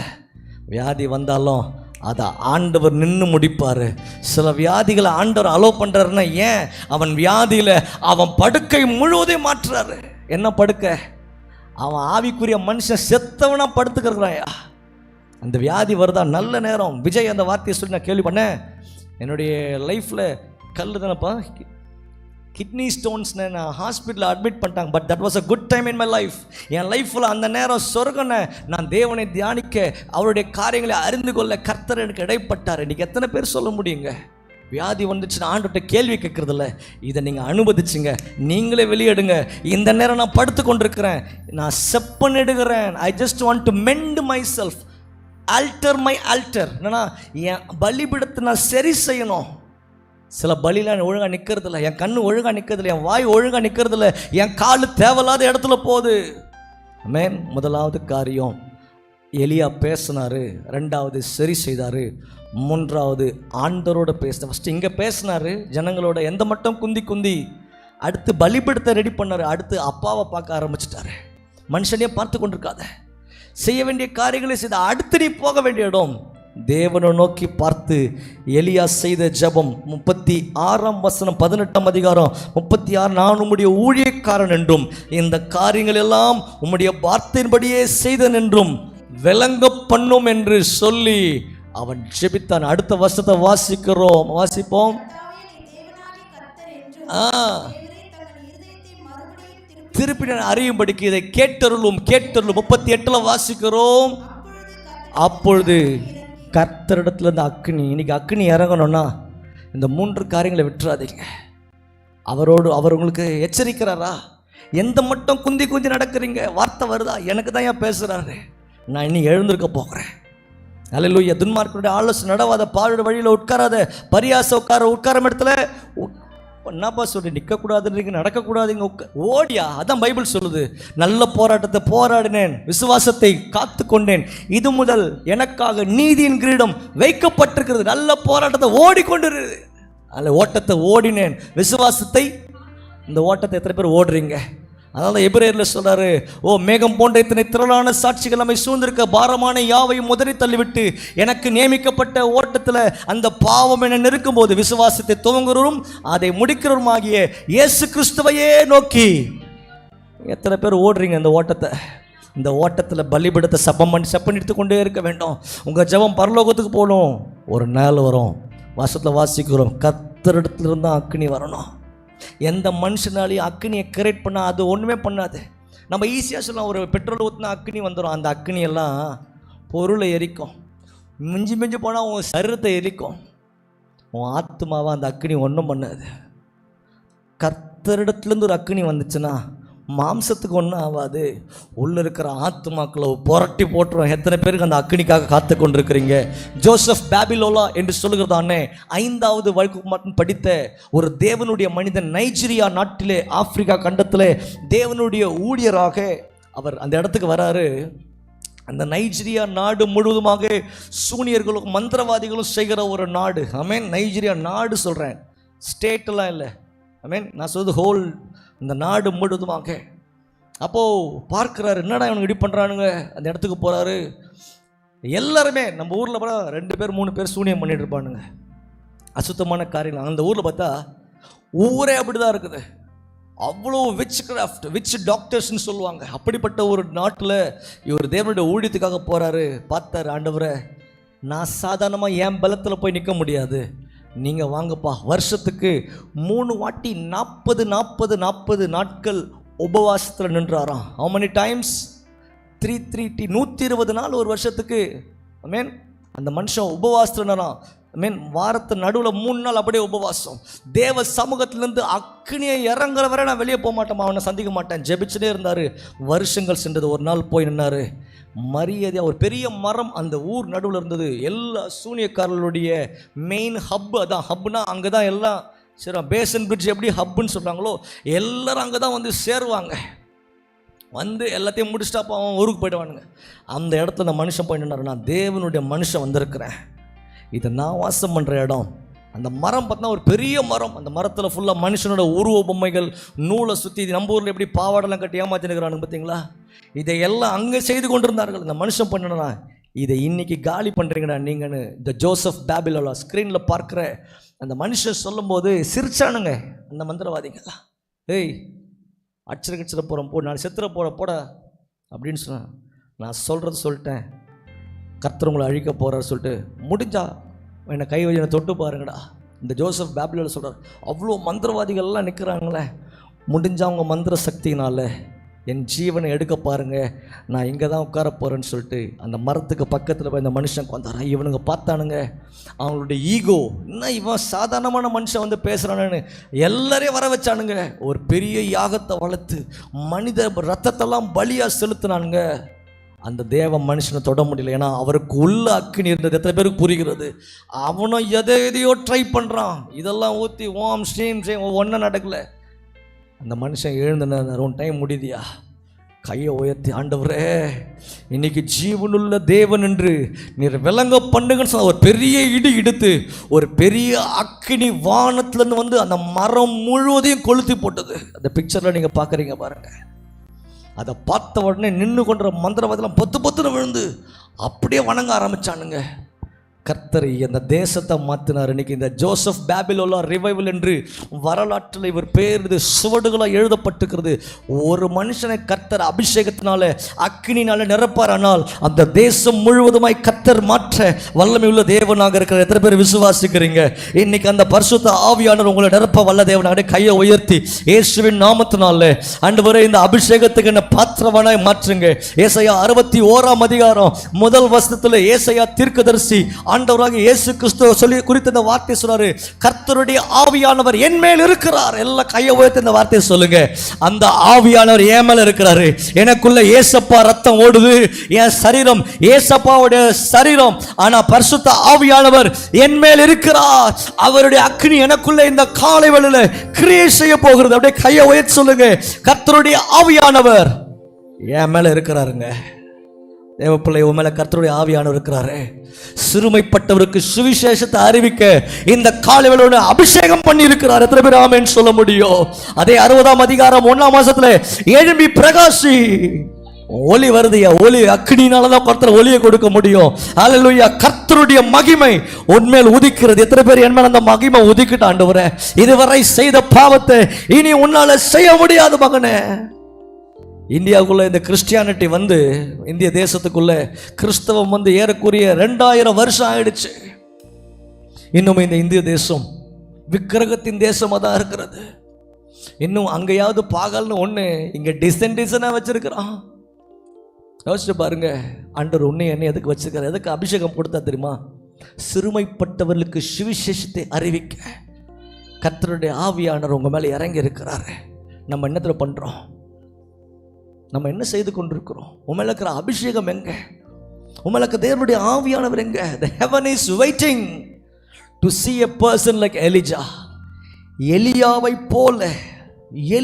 போல ஒரு மனுஷனை தெரிந்து கொள்ள பரலோகம் காத்திருக்கிறது. ஏன் அந்த மனுஷனை நீங்க மறக்கூடாது?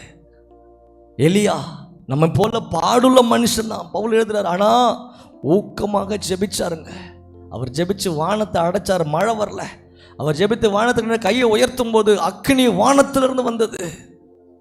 ஆமென். யோர்தானை தன்னுடைய சால்வையினாலே கடந்து அந்த பக்கம் போகும்போது அவருக்காக அக்கினி மயமான ரதங்கள் காத்திருந்தது. அந்த அக்கினி ரதத்தில் ஏறி பரலோகத்துக்கு எலியா போகும்போது கீழே எலிசா அப்படியே அழுது கொண்டு, ஓ இஸ்ரவேலுக்கு ரதமும், ஓ பலன்மானவரே என்னை விட்டு போறீங்களேன்னு சொல்லும்போது மேலிருந்து ஒரு சால்வை மாத்திரம் பறந்து வருது. இன்றைக்கு இந்த சபையில் அந்த சால்வை வருகிறது. எத்தனை பேர் உன்னை பெற்றுக்கொள்ளுகிறேன்னு சொல்லி கண்ணை மூடி கையை உயர்த்தி அந்த சால்வை நான் பெற்றுக்கொள்ளுகிறேன், எலியாவின் சால்வை நான் பெற்றுக்கொள்ளுகிறேன், அந்த அபிஷேகத்தை நான் பெற்றுக்கொள்ளுகிறேன். அல்ல கண்ணை மூடி அபிஷேகத்தில் நிரம்பி ஒரு நிமிஷம், ஆண்டவரே அந்த சால்வை நான் பெற்றுக்கொள்ளுகிறேன், எலியாவோட அபிஷேகத்தை நான் பெற்றுக்கொள்ளுகிறேன். என் பகுதியில் சத்துரு கிரியை செய்யக்கூடாது, விக்கிரகங்கள் கிரியை செய்யக்கூடாது, சூனியக்காரர்கள் கிரியை செய்யக்கூடாது, இந்த மந்திரங்கள் கிரியை செய்யக்கூடாது. ஏன்னா அந்த சால்வை எனக்காக மேலே தொங்கிக் கொண்டிருக்கிறது. இந்த காலை வேளையில சபையே, பரலோகம் காத்து கொண்டிருக்கிற ஒரு நபராய் நீயே மாறக்கூடாது. உன்னை கர்த்தர் பார்த்து கொண்டிருக்கிறாரு, நீயே மாறக்கூடாது. அந்த சால்வை உனக்காக காத்து கொண்டிருக்கிறது. மௌரபாகலா ஷடதரவோ. ஹல்லேலூயா. எலிசா அந்த சால்வை பெற்றுக் கொள்ளுகிறாருங்க. ஆண்டவர் வாஞ்சையாக இருக்கிறார். லூக்கா 12 அதிகாரம் 49 வசனத்துல, பூமியின் மேல் அக்னியை போட வந்தேன். எப்படியா? அக்னியை போட்ட பூமி புஷ்பமா மாறிடும். ஆனா ஆண்டவர் அந்த அக்னியை சொல்ல, நீங்களும் நானும் பார்க்கிறேன், கேஸ் ஸ்டவ்ல எரியுற அக்னி அல்ல, பெட்ரோலில் எரியுது அக்னி இல்லை, அதை மனுஷன் உருவாக்கிடுவான். இந்த அக்னி எப்படி பிரதர்? பரலோகத்திலேருந்து வரும், கர்த்தரிடத்துலேருந்து அக்னி வரும்.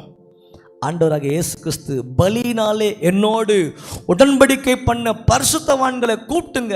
கூட்டதுக்கப்புறம் என்ன தெரியுமா சொல்கிறாரு? பூமியின் மேலே கூட்டின என்னுடைய பிள்ளைகள் மேலே அக்னியை நான் போடுறேன். வந்த ரீசன் என்ன தெரியுமா? அவனோட நான் உடன்படிக்கை பண்ண போகிறேன், அவனையும் தகுதியுள்ள பாத்திரமாய் மாற்றப் போகிறேன்னு சொல்லிட்டு பூமியின் மேல் அக்னியை போட வந்தேன். அது இப்பொழுதே, நல்ல கையை உயர்த்தி, அது இப்பொழுதே பற்றி எரிய நீங்கள் விரும்புகிறீங்களோ இல்லையோ, என் அப்பா விரும்புகிறாருங்க. நீங்கள் அக்னியாக மாற அப்பா விரும்புகிறாரு. உன்னை பார்க்கும்போது பிசாசு அலறணும், அல்லேலூயா, விக்கிரக கோட்டைகள் அலறணும், வியாதி அலறணும், பாவம் அலறணும். நீங்கள் பள்ளிக்கூடத்தில் இருக்கும்போது பிள்ளைகள் சொல்லுவாங்க, இவன் தேவனுடைய பிள்ளை. காலேஜ் பிள்ளைய பார்த்து சொல்லுவோம், இவ தேவனுடைய பிள்ளை, இவள் மேல அபிஷேகம் இருக்கிறது. எத்தனை பேர் சொல்ல முடியும்? ஆண்டவர் சொன்னார், அதை பற்றி எரிய விரும்புகிறேன், அது இப்போதே எரிய போகிறது. மத்தேயு 3 அதிகாரம் 11 வசனம் 12 வசனத்தில் வாசிக்கிறோம், அவர் பரிசுத்த ஆவியினாலும் அக்னியினாலும் உங்களுக்கு ஞான ஸ்நானம் கொடுப்பார். இங்க இருக்கவங்க எத்தனை பேர் ஞான ஸ்நானத்தை பற்றி கையை உயர்த்தி காட்ட முடியுமா? மை டியர் பிலவட் சபையே, விசுவாசிகளே, இங்க இருக்கவங்க எத்தனை பேர் ஞான ஸ்நானத்தை பெற்றுக் கொண்டீங்க? ஜலத்தில், வாட்டர் பேப்டிசம். கையை இருக்கிறீங்களா? தேங்க்யூ. எத்தனை பேர் இன்னும் அந்த ஜலத்தில் ஞானஸ்நானம் பெறலை? கையை உயர்த்தி காண்பிக்க முடியுமா? பிரதர், எனக்கு ஒரு 15 வயசுக்கு மேலே ஆயிடுச்சனே சகோதரனே, ஆனால் நான் இன்னும் ஞானஸ்நானம் பெறலை. நான் சொல்கிறது தமிழில் தானே. யார் 15 வயதுக்கு மேலே இன்னும் ஞானஸ்நானம் பெறலை? கையை நல்லா உயர்த்து, நல்லா உயர்த்து. I just want to see peoples. இப்படி இல்லைம்மா, நல்லா பிரதர், நல்லா. ஏன் வெக்கப்படுறீங்க? சந்தோஷமாக தூக்கி தான் காமி. நான் உங்களை பார்க்கணும், உங்களுக்காக ஜெபிக்கணும். அது என் பொறுப்பு. கர்த்தர் நீங்கள் நிறைய பேரை பார்க்குறேன்.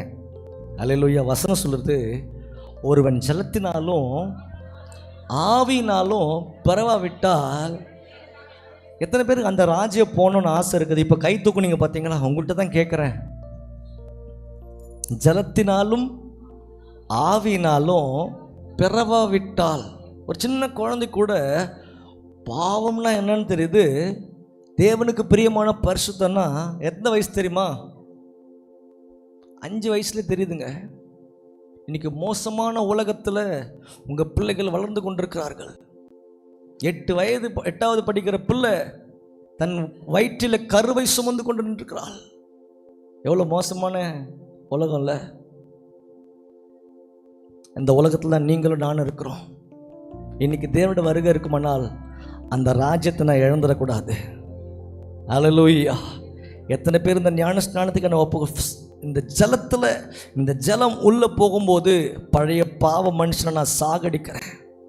The next step is the water baptism. The next one is the baptism of Holy Spirit's fire. பரிசுத்த ஆவியானவருடைய அக்னிமயமான ஒரு ஞான ஸ்நானத்தை காத்து கொண்டிருக்கிறது. இன்னும் நீ பிரைமரியே வந்து சேரலையே, இன்னும் சாதாரண இருதயத்தை நீ ஒப்பு கொடுக்கல என்றால் மிக கடினம். இன்னைக்கு ஒரு தீர்மானம் பண்ணுங்க.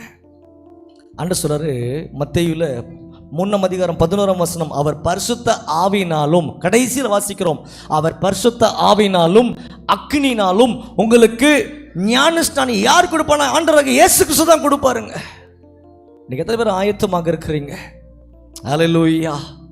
ஜெபிக்கிற ஒரு மனிதனை, அபிஷேகம் பண்ணப்பட்ட ஒரு மனிதனை ஆண்டவர் தேடிக்கொண்டிருக்கிறாரு.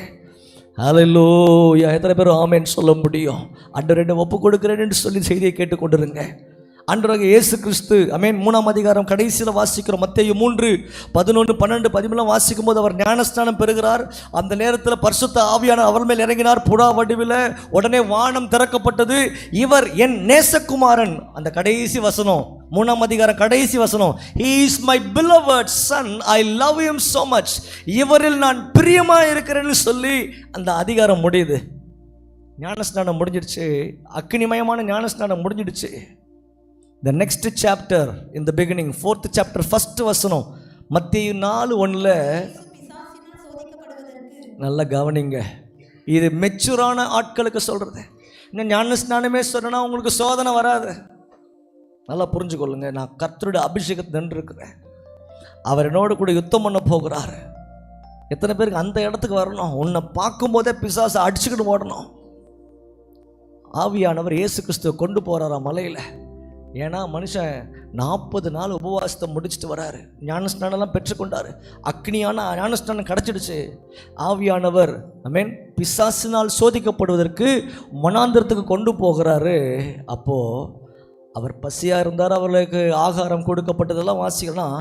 ஆண்டவராக இயேசு கிறிஸ்து செய்த காரியம், சோதிக்க வந்த சாத்தானை, நீங்கள் பாடிங்க, சோதிக்க வந்தவனை வார்த்தையால் விரட்டி அடித்தாருங்க. இன்றைக்கி உங்களுக்கு எங்களுக்கும் பைபிள் தெரியுதோ இல்லையோ, பிசாசு 6000 வருஷமாக வாசிச்சுன்னு இருக்கிறான். மோசே எழுதின பஞ்ச ஆகமங்கள் தெரியும், அதற்கப்புறமா நியாய தீர்ப்பு புஸ்தகம் எல்லாமே தெரியும், நியாயாதிபதிகள் துவங்கி ராஜாக்கள் வர சங்கீத புஸ்தகங்கள் எல்லாருமே தெரியும். 2000 வருஷத்துக்கு அப்புறமாக என்னென்ன தெரியும், மத்தியிலிருந்து வெளிப்படுத்துவதற்கு என்னென்னலாம் எழுதி வச்சிருக்கிறதோ பிசாசுக்கு நல்லாவே தெரியும். அதனால தான் சொன்னேன், ஆதாம்லேருந்து இந்த டைம் வரைக்கும் கவுண்ட் பண்ணிங்கன்னா 6000 வருஷம். ஒருத்தன் 6000 வருஷமாக பைபிளை தெரியும். உங்களுக்கு எனக்கும் 10 வருஷமாக வாசிச்சுட்டு இருப்போம். நல்லா கவனிச்சுக்கோங்க, வசனம் தெரியாமல்ல, அவனுக்கு வசனம் தெரியும், ஆனால் அந்த வசனத்துக்கு கீழ்ப்படிய மாட்டான். எனக்கு வசனம் தெரியும், நான் வசனத்துக்கு கீழ்ப்படிவேன். யார் வசனத்துக்கு தன்னை ஒப்பு கொடுக்குறார்களோ ஆண்டர் வந்து இறங்கிடுவார். எத்தனை பேர் விசுவாசிக்கிறீங்க? அவனுக்கு வசனம் தெரிஞ்சு நீ மேலேருந்து கீழே குதிங்க. ஏன்னா சங்கீதம் 91 உங்கள் மோசே பாடினாரு, உம்முடைய தூதர்களை சட்டைகளால் உனக்கு அதெல்லாம் எனக்கு தெரியும், நீ வாய மூடு, உன் தேவனாகிய ஒருத்தரை பணிந்து கொண்டு அவர் ஒருவருக்கே ஆராத. அந்த மாதிரி போல்டாக பேசுகிறவனை கர்த்தர் தேடி கொண்டிருக்கிறாரு. அல்லேலூயா. ஒரு சமயம் ஒரு பாஸ்டர் பார்த்தீங்கன்னா அவருடைய சபையில் டெய்லி ஈவினிங் வந்தார்னா, அவர் ஒரு ஹோட்டலில் ஒரு மேனேஜராக ஒர்க் பண்ணுறாரு. அந்த பகுதியில் இருக்கிற சபைகளுக்கு சென்று அங்கே இருக்கிற சபையில் சேர்ந்து ஜெபிப்பார். அது ஒரு டெலிவரன்ஸ் மினிஸ்ட்ரி, எல்லா ஜனங்களையும் கொண்டு வருவார்கள், ஜெபிப்பாங்க. பிசாஸ்லாம் ஆடும், வியாதி கிளம்பி போயிடும். அவர் நைட்டு 2-3 வரைக்கும் வேலை செய்வார், ஜெபிப்பாங்க. அடுத்த நாள் வேலைக்கு போகணும். நல்லா கவனிங்க. இவர் மாதத்தில் ஒரு நாள், வாரத்தில் ஒரு நாள் செய்து கொண்டே இருந்தார். ஒரு நாள் 3 மணி ஆயிடுச்சு, எல்லாம் வந்தவர்கள் எல்லாருக்கும் விடுதலை, எல்லோரும் கர்த்தரை ஏற்றுக்கொண்டு விடுதலையே போகிறாங்க. திடீர்னு ஒரு செட்டு அப்போ தான் ஒரு 2:30 மணிக்கு கூட்டின்னு வராங்க. இவரால் முடியல, டயர்டாயிடுச்சு. அவர்களோடு கூட எப்போதும் பாடல் பாடி ஹெல்ப் பண்ணுற ஒரு அம்மா கூடதம்மா, உங்கள் பிள்ளைங்கள்லாம் தூங்குறாங்க, நான் கிளம்புறேன், ரொம்ப டயர்டாக இருக்கு, நீங்கள் நான் ஜெபிச்சதெல்லாம் பார்த்துருக்குறீங்க, நீங்கள் ஜெபிங்கம்மா அப்படின்னு சொல்லிட்டு இவங்கள்ட்ட சொன்னாங்களா. உடனே இந்த பக்கம் ஓகே பாஸ்டர் நான் செய்கிறேன் அப்படின்னு சொல்லிட்டு, இயேசுவின் நாமத்தில் பிசாசே இந்த மகனை விட்டு கடந்து போ என்ன சொல்லிடுறாங்க. உடனே பிசாசு சிரிக்க ஆரம்பிச்சிடுச்சான். உடனே இந்த அம்மா அப்படியே சவுண்டெல்லாம் கம்மியாயிடுச்சு. என்ன சரி நான் போகிறேன், நான் உனக்குள்ளே வந்துட போகிறேன், இப்போது உனக்கு ஓகேவானுச்சான். உடனே இந்த அம்மா பைபிள் எல்லாத்தையும் கீழே போட்டு கிடு சபையை விட்டு ஓட ஆரம்பித்தாங்க. நான் நடந்தது சொல்லி கொண்டிருக்கிறேன். இந்த பாஸ்டர் பிசாஸ் அப்படியே வச்சுட்டு, அந்த பொண்ணு மகளை பிடிங்கப்பா, பயந்து ஓடுறா. அவன் இன்னைக்கு அநேக பேருக்குள்ள பயம், விசுவாசம் இல்லை. ஆண்டவர் சொல்ல, அவனை எதிர்த்து இல்லையா, அவன் உன்னை விட்டு. இன்னைக்கு யார் ஓடுறோம்? நானும் சொல்ல பயப்படுங்க பார்த்தீங்களா, நம்ம தான் ஓடுறோம். இந்த பேர் முடிச்சிருவானோ. இன்னைக்கு ஆண்டவர் உங்களுக்கு அதிகாரத்தை கொடுத்துருக்கிறாரு. எத்தனை பேர் ஒரு ஆமென் சொல்ல முடியும்? கர்த்தர் உங்களை நிரப்பியிருக்கிறாரு. ஹல்லேலூயா. மத்தேயுல 4ஆம் அதிகாரம் 1 வசனத்தில் வாசிக்கிறோம் பார்த்தீங்களா, சோதனை வரும், சோதனை வராதுன்னு இல்லை, சோதனை பட்ட பின்பு, சோதனைக்கு நீ உட்பட்ட பின்பு அக்னியில தான் சோதிக்கப்படுவான். ஹல்லேலூயா. அழிந்து போகிற பொன் அக்னினாலே எப்படி கோல்டை ரிஃபைன் பண்ணுவாங்க பார்த்துருக்கிறீங்களா, போட்டு அடிப்பானுங்க, சின்ன சின்ன கல்லாம் செதுரும், ஆனால் கோல்டு மட்டும் ஒட்டி கொண்டே இருக்கும். எவ்வளோ அடிச்சு பாருங்க, அப்படி வெளியே போய் திருப்பி வந்து ஒட்டிக்கும். ஹல்லேலூயா.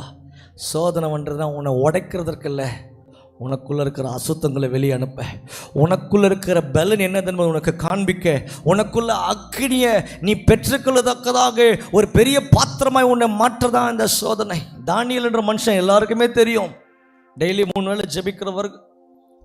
நான்வெஜ்லாம் நான் சாப்பிட மாட்டேன். ஏன்னா நான்வெஜ்ஜை அந்த மிருகத்தை விக்கிரகத்துக்கு முன்னாடி வெட்டி அந்த மிருகத்துக்கு அந்த விக்கிரகத்துக்கு அந்த ரத்தத்தை நீ ஊற்றுற, அதை சாப்பாடு செஞ்சு நீ பிரியாணியாக போடுற, நான் சாப்பிட மாட்டேன், நான் வெஜிடேரியனே சாப்பிட்டுக்கிறேன்னு சொல்லிட்டு அந்த மனுஷன் அதுலேயும் உஷாராக இருந்தார்.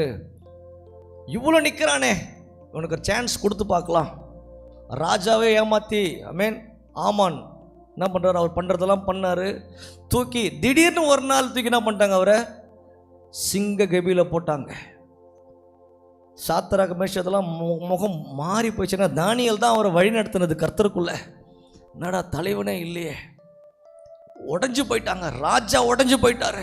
தரியோ போ. அடுத்த நாள் பார்க்கிறாரு, உள்ள நடந்த சம்பவம் யாருக்குமே தெரியாது. இவனுக்குள்ள அக்கினி இருந்தது, தானியேலுக்குள்ள தேவனுடைய மகிமை இருந்தது. சிங்கங்களின் நடுவை தூக்கி போட்ட உடனே ஆண்டவர் வந்து நின்றுட்டாரு.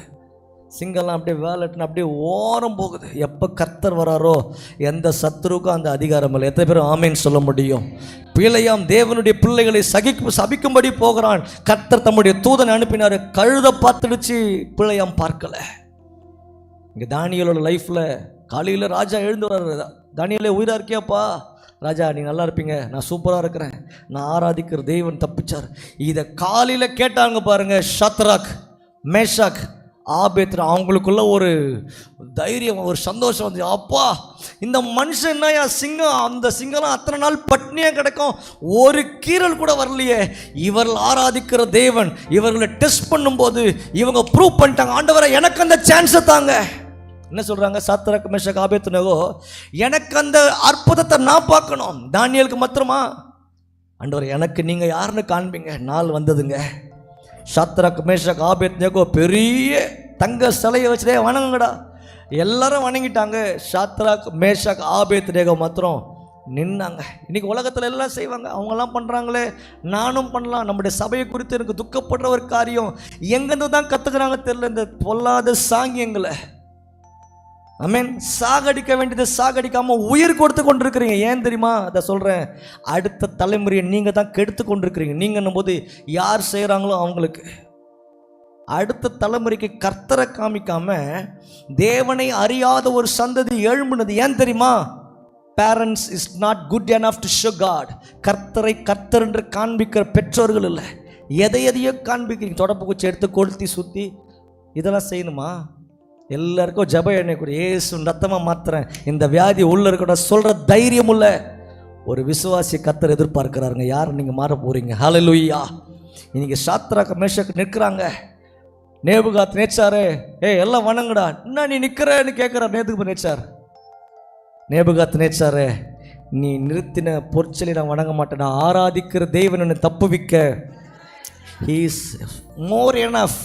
அவர் தப்புவிக்க வல்லவர். அவர் தப்புவிக்காமல் போனாலும் பரவாயில்ல. இதெல்லாம் உன்ட்ட சொல்லணும் அவசியம் கூட இல்லை. உமக்கு உத்தரவு சொல்ல எனக்கு அவசியம். ராஜாக்கு ஈகோ, என்னடா இவன் இவ்வளோ பெருசாக என் பேரை நான் சொல்கிறேன், அக்னியை 7 மடங்கு ஆக்கணும், இன்றைக்கி அவனை காலி பண்ணுறேன்.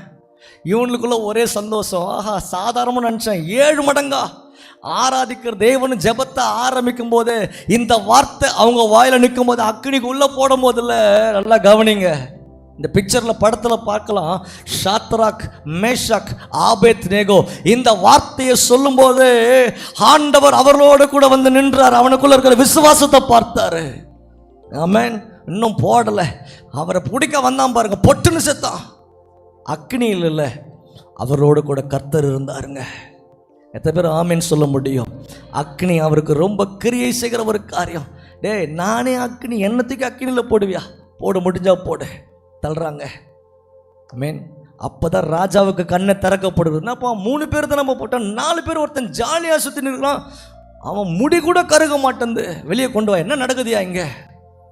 ராஜாவாகிய தேவனே அப்படி பார்க்கும்போது நேபுகாத் நேச்சார் கண்ணை கர்த்தர் திறந்துட்டார். நீ ஆராதிக்கிற தேவனே தேவன். நேபுகாத் நேச்சார் அப்படியே கீழே விழுகிறான். அவ்வளோ பெரிய ராஜா. இன்னைக்கு எத்தனை பேர் கர்த்தருடைய சோதனையை பார்த்து பயப்படாதீங்க, காத்துருங்க. ஆண்டவரே இந்த சோதனை எனக்கு தாங்குங்க. அந்த சோதனையை எப்படி ஜெயிக்கணும்னு நீங்கள் சொல்லணும். ஆண்டவரே இப்படிப்பட்ட சோதனைனா எனக்கு வேண்டாம் சொல்லணும் ஆண்டவர்கிட்ட. ஆண்டவர் என் பிள்ளையை தொடக்கூடாது, பிசாசு இதெல்லாம் எனக்கு சோதனையை எடுத்துக்க மாட்டேன். யோபுவை சோதிச்சிங்க, அது ஓகே. என் பிள்ளையை தொடக்கூடாது. எத்தனை பேர் ஆமேன்னு சொல்கிறீங்க? என் கணவனை தொடக்கூடாது, என் மனைவியை தொடக்கூடாது, என் பிள்ளையை தொடக்கூடாது. எப்படிப்பட்ட சோதனையாக இருந்தாலும் சோதனையை சகிக்கிற மனுஷனாக என்னை மாற்றுங்க. அதோடு கூட சோதனையை நீங்கள் ஜெயிச்சிங்க. உங்கள் ரத்தம் எனக்குள்ளே ஓடுதுன்னா நானும் ஜெயிக்கணும். எத்தனை பேர் ஆமேன்னு சொல்ல முடியும்? ஹல்லேலூயா. கர்த்தர் உங்களோடு கூட பேசி கொண்டிருக்கிறார். ஹல்லேலூயா. கொஞ்ச நேரம் அநேக தடைகள் வரலங்க, தடைகளை உடைத்து போடுகிற தேவன் அவர்கள் நடுவில் இருக்கிறார். A miracle is waiting as a gift. எப்படியா? For your faith. இதை நேற்று நைட்டு ஒரு 12 மணிக்கு இதை எழுதுறேன். ஆண்டவர் சொல்றாரு, A miracle is waiting as a gift for your faith. உன் விசுவாசத்திற்கு ஒரு பெரிய அற்புதம் பரிசாக காத்திருக்கிறது. எத்தனை பேர் நம்ப முடியுங்க? உங்க விசுவாசம் எவ்வளோ பெரிய அளவோ அவ்வளோ பெரிய அளவுக்கு ஒரு பெரிய பரிசை கர்த்தர் வைத்திருக்கிறார். நான் ஆராதிக்கிற தெய்வன் என்னார் என்று அறிந்திருக்கிறேன். சொல்ல முடியுமா? என் தெய்வன் யாருன்னு எனக்கு தெரியும்டா. அவன் கற்றுக் கொடுப்பான், இதை பண்ணு அத்தை பண்ணு, எனக்கு தெரியும் என் தெய்வத்தை பற்றி. இன்னைக்கு சொல்கிற மனிதர்களை கர்த்தர் தேடிக்கொண்டிருக்கிறாரு. 2 தீமோத்தேயு 1:6 எப்படியா வாசிக்கிறோம்? உனக்கு உண்டான தேவ வரத்தை அனல் மூட்டி எழுப்பு. இன்னைக்கு அனல் மூட்டி எழுப்ப ஆவியானவர் உங்களோடு கூட பேசிக்கூட கொஞ்ச நேரம் வந்து காலை வேளையில் ஆண்டுகிட்ட கேளுங்க. ஆண்டவரே, அவர் புடமிடுகிற அக்கினியாக இருக்கிறார். மல்கியா 3:2 வாசிக்கிறோம், அவர் புடமிடுவார் அக்கினியினால. ஹல்லேலூயா. கொஞ்ச நேரம் ஆண்டு சமூகத்தில் ஆண்டவரே ஹல்லேலூயா ஸ்தோத்திரிக்கிறோம். 2 தெசலோனிக்கர் 1:8 நான் பரிசுத்த ஆவியானவரை அக்கினியோடு ஒப்புக்கொடை செய்து கொண்டே இருக்கிறேன். அதை பவுல் ப்ரூஃப் பண்றாரு பாருங்க. கர்த்தராகிய இயேசு தமது வல்லமையுள்ள தூதரோடும் ஜுவாலித்து எரிகிற அக்னி. யார் இந்த ஜுவாலித்து எரிகிற அக்னி? பிதா, குமாரன், பரிசுத்த. பிதாவானவர் சிங்காசனத்தில் இருக்கிறார். சிங்காசனத்திலிருந்து கர்த்தர் பரிசுத்த ஆவியை அனுப்பி பூமியில கிரியை செய்கிறாரு. அதுதான் இங்கே எக்ஸ்பிளைன் பண்ணி பவுல் அதை காட்சியை கண்டு எழுதுறாரு. இயேசுவானவர் தாம் வருகிற போது, அவர் வெளிப்படும் போது அது எப்படி இருக்குமா? அவர் மட்டும் வரமாட்டாரியா, 1000 தூதர்களோடு, ஆமென், தமது வல்லமையின் தூதரோடும் ஜுவாலித்து எரிகிற அக்னியோடும். If you want to picturize Holy Spirit, பரிசுத்த ஆவியானவரை படம் பிடித்து படமாக வரையணும்னா நீங்கள் வரைய வேண்டியது ஜுவாலித்து எரிகிற அக்னியானவர். அல்லேலூயா. பவுல் அதை ப்ரூவ் பண்ணுறாருங்க. Hence proved. மேன் என்ன? ஜுவாலித்து எரிகிற அக்னி என் பரிசுத்த ஆவியானவர். அவர் வானத்திலிருந்து வெளிப்பட போகிறாரு. அவர் வானத்திலிருந்து வெளிப்படப்படும் என்று நீங்கள் செய்ய வேண்டிய காரியம், என் பரிசுத்தவான்கள் பலியினாலே என்னோடு உடன்படிக்கை பண்ணின என் பரிசுத்தவான்களை கூட்டுங்கள். கர்த்தர் 2 காரியங்களை சொல்ல போகிறாரு பாருங்க. பூமியில் அக்னியை போட வந்தேன், கூட்டினீங்கன்னா அது இப்போதே எரியும். 2வது சொல்கிறாரு, அவளுக்கு ஞானஸ்நானம் மாத்திரமல்ல, பரிசுத்த ஆவியினால அக்னியினால ஒரு ஞானஸ்நானத்தை நான் அவர்களுக்கு கொடுக்க போகிறேன். இந்த காலை வேளையில் உங்களை பார்த்து ஒரு கேள்வி கேட்க விரும்புகிறேன். நீங்கள் ஆராதிக்கிற தெய்வம் அக்னியினால பதில் தருகிற எத்தனை பேர் சொல்ல முடியும்? அப்படியே கரங்களை உயர்த்தி கேளுங்க. ஆண்டவரே, நீர் அக்னியினால பதில் தருகிறதான பரிசுத்த அக்னினாலும், ஓ தேவரீர் எங்களுக்கு ஒரு ஞான ஸ்நானத்தை பரிசுத்த ஆவியினாலும், ஓ அக்னினாலும் ஞான ஸ்நானத்தை கொடுக்கிற எங்கள் தேவாதி தெய்வமே. இன்னைக்கு எத்தனை பேர் கேட்க போறீங்க, அந்த பரிசுத்த ஆவியானவர் அக்னியா உள்ள வந்துடுச்சுன்னா, அந்த ஆவியானவர் உள்ளே வந்தாருன்னா, அந்த அக்னி உங்களுக்குள்ளே வந்துச்சுன்னா, அப்படியே 2 கையில் பைபிள்லாம் கீழே வச்சுட்டு 2 கையை அப்படியே உயர்த்தி, ஆவியானவரே என்னை நிரப்புங்க ஆண்டவரே, அந்த பொல்லாத ஆவிக்கு இடம் இல்லை. ஹல்லேலூயா ஸ்தோத்திரிக்கிறோம். சொல்லுங்க, மறைந்திருந்து நான் இந்த பாவத்தெல்லாம் செய்யக்கூடாது நினைக்கிறேன் பிரதர், ஆனால் அந்த பாவத்தையே நான் செய்து கொண்டிருக்கிறேன். இன்னைக்கு அந்த அக்னி அபிஷேகம் உண்மையில ஊற்றப்படுகிறது. ஹல்லேலூயா. show them who you are. நீ யார் என்பதை சொல்லு. உனக்குள்ள இருக்கிறது தேவ ஆவியானவரே, பறைசாற்று அவரை அறிக்கை பண்ணுங்க. ஆண்டவரே, எனக்குள்ள நீர் வாசம் பண்ணுகிறீர். ஹல்லேலூயா. அபிஷேகம் பெற்ற உடனே சோதனை வரும்.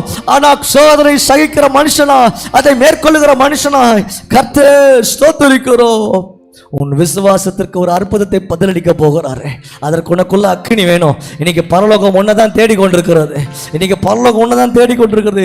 எலியாவின் சால்வையை பெறத்தக்க ஒரு எலிசாவை பரிசுத்த ஆவியானவர் தேடிக்கொண்டிருக்கிறார். சகோதரனே, சகோதரியே, தாயே, சிறு பிள்ளையே, வாலிபனே, அந்த நபராய நீ மாறக்கூடாது.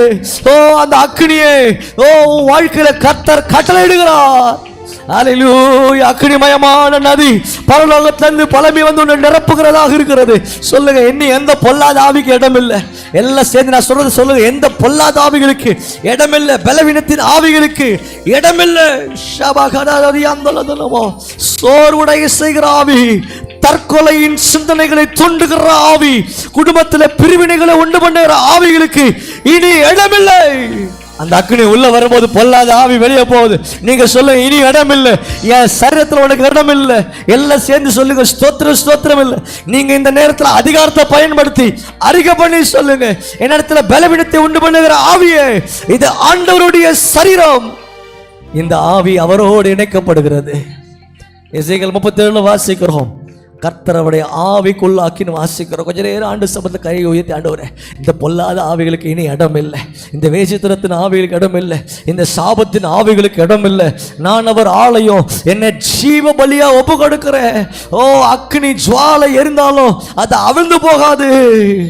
அகடகரலா சதனமோ ஹல்லேலூயா ஹல்லேலூயா. ஆண்டவர் சமூகத்தில் அப்படியே ஒரு மனமாக ஆவியானவரே, ஜீவ நதியாய் பரிசுத்த ஆவியானவர் உன்னை உள்ள அழைத்து செல்லுகிறாருங்க. அக்னியான பரிசுத்த ஆவியானவர் இன்னைக்கு உன்னை நிரப்புகிறாரு. உன்னை பார்க்கும்போது சத்துரு தெரித்து கொண்டு ஓடணும். உனக்குள்ள இருக்கிறது தேவனுடைய அக்னி. ஹல்லேலூயா. எனக்குள்ள இருக்கிறது தேவ அக்னி, எனக்குள்ள இருக்கிறது தேவ அக்னி. எத்தனை பேர் சொல்ல முடியும்? எனக்குள்ள அவர் வாசம் பண்ணுகிறார், எனக்குள்ள அவர் வாசம் பண்ணுகிறார். இன்னும் அக்னியை ஊற்றுங்க. அந்த அக்னியை ஊற்றினா உன் சரீரத்துக்கு ஒன்றும் ஆகாது. ஆனா உன் சரீரத்தை தங்கி இருக்கிற பிசாசுக்கு இடம் இல்லைங்க. ஓ பொல்லாத சிந்தனைகளுக்கு இடம் இல்லை. ஹல்லேலூயா. ஒற்றுமையா உன் வல்லமையை தாகத்தோடு காத்திருக்கிற சபையை தாகத்தோடு சொல்லாமா? ஒற்றுமையா உன் வல்லமையே, அந்த அக்னி எனக்குள்ள தோடு காத்திருக்கிறேன். நான் தாகத்தோடு நான் செபிக்க செபிக்க அவர் தலை அசைப்பா. ஒரு நெருப்பு இறங்குது வாழ்க்கையில, நெருப்பா இறங்கிடுவா.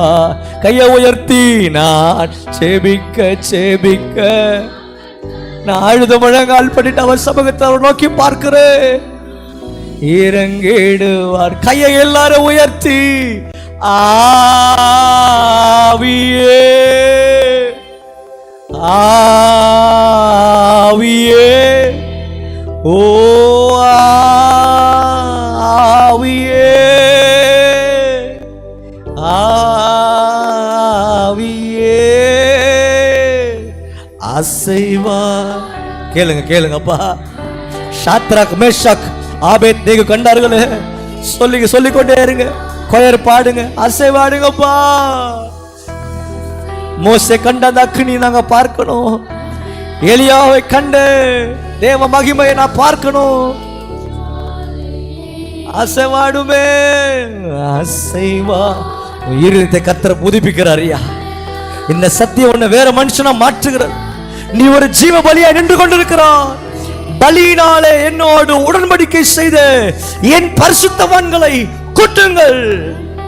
அக்னியை ஊற்றி கொண்டிருக்கிறார் என் வாழ்க்கையில. அதை பெற்றுக்கொள்கிறேன் சொல்லுங்க. நான் பெற்றுக்கொள்கிறேன். சால்வை காத்து கொண்டிருக்கிறது, அதை நான் பெற்றுக்கொள்கிறேன். ஓ ஷபலோ அடலாக்கோ. ஜாக்கிரதையா இருங்க.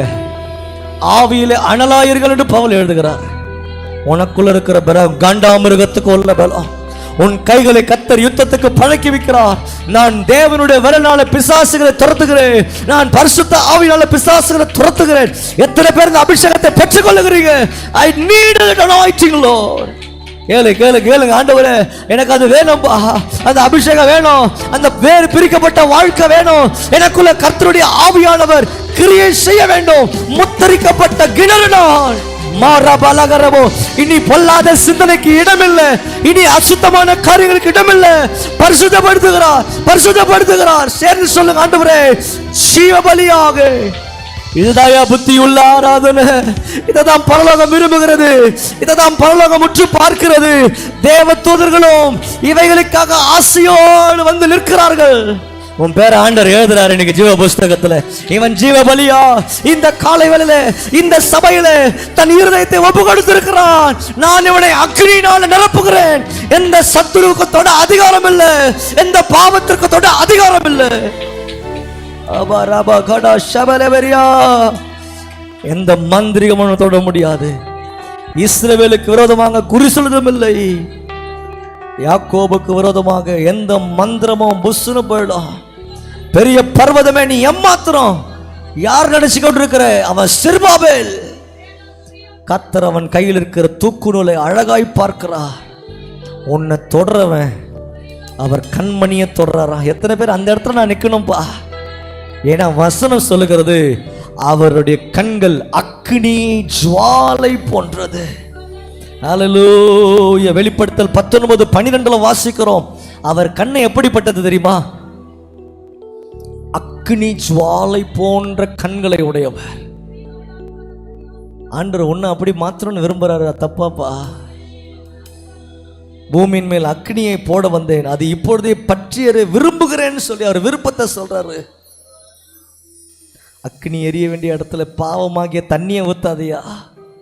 சகோதரனே, சகோதரிய, வாலிப தங்கச்சி, பிரதர், சிஸ்டர், உன்னை கர்த்தர் தீர்மானிச்சிருக்கிறாரு. உன் மேல தரிசனத்தை வச்சிருக்கிறாரு. ஆண்டவர் தான் உனக்கு ஜீவனை கொடுத்திருக்கிறாரு. மண் அள்ளி கொட்டாத அவர் தரிசனத்துல. பாவத்தின் மேல பாவம் போதும், இன்னைக்கு வருகை இருக்குமன்னால் நீ கைவிடப்படுவ. ஆண்டவர் இன்னைக்கு எச்சரிக்கிறார் சபையே. நிரப்புங்கன்னு கேட்டா நிரப்பிட்டாரியா? அதை காத்துக்கொள்ள ஆண்டவர் சமட்ட கிருபைக்கு ஆண்டவரே, அதை காத்துக்கொள்ள கிருபை தாங்கப்பா. கரங்களை உயர்த்துவீங்களா எல்லாரும்? அன்பின் பரலோக பிதாவே, இதுவரை இந்த பரலோக பிரசன்னத்தினால் எங்கள் ஒவ்வொருவரோடு இடைப்பட்டீங்க. எலியாவை அக்னினால பயன்படுத்தினவர்.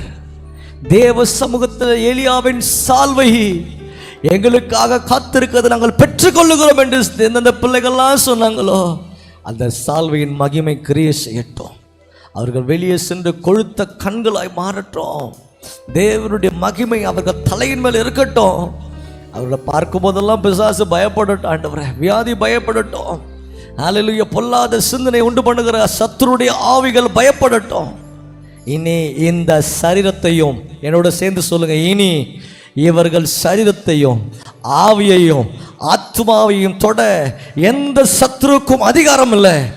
ஆண்டவர் அக்னினால் ஒன்று வேலி அடைத்து தினந்தோறும் நீங்க செய்ய வேண்டியது பலிபீடத்தை செப்பனிடு. தேவனோடு பேசுங்க. ஆண்டவரே, அக்னி தினந்தோறும் வாழ்க்கையில், அக்னி தினந்தோறும் வாழ்க்கையில் எத்தனை பேர் நான் பெற்றுக்கொள்கிறேன்? I receive that anointing, I receive that heavenly calling, I receive that heavenly anointing, Lord.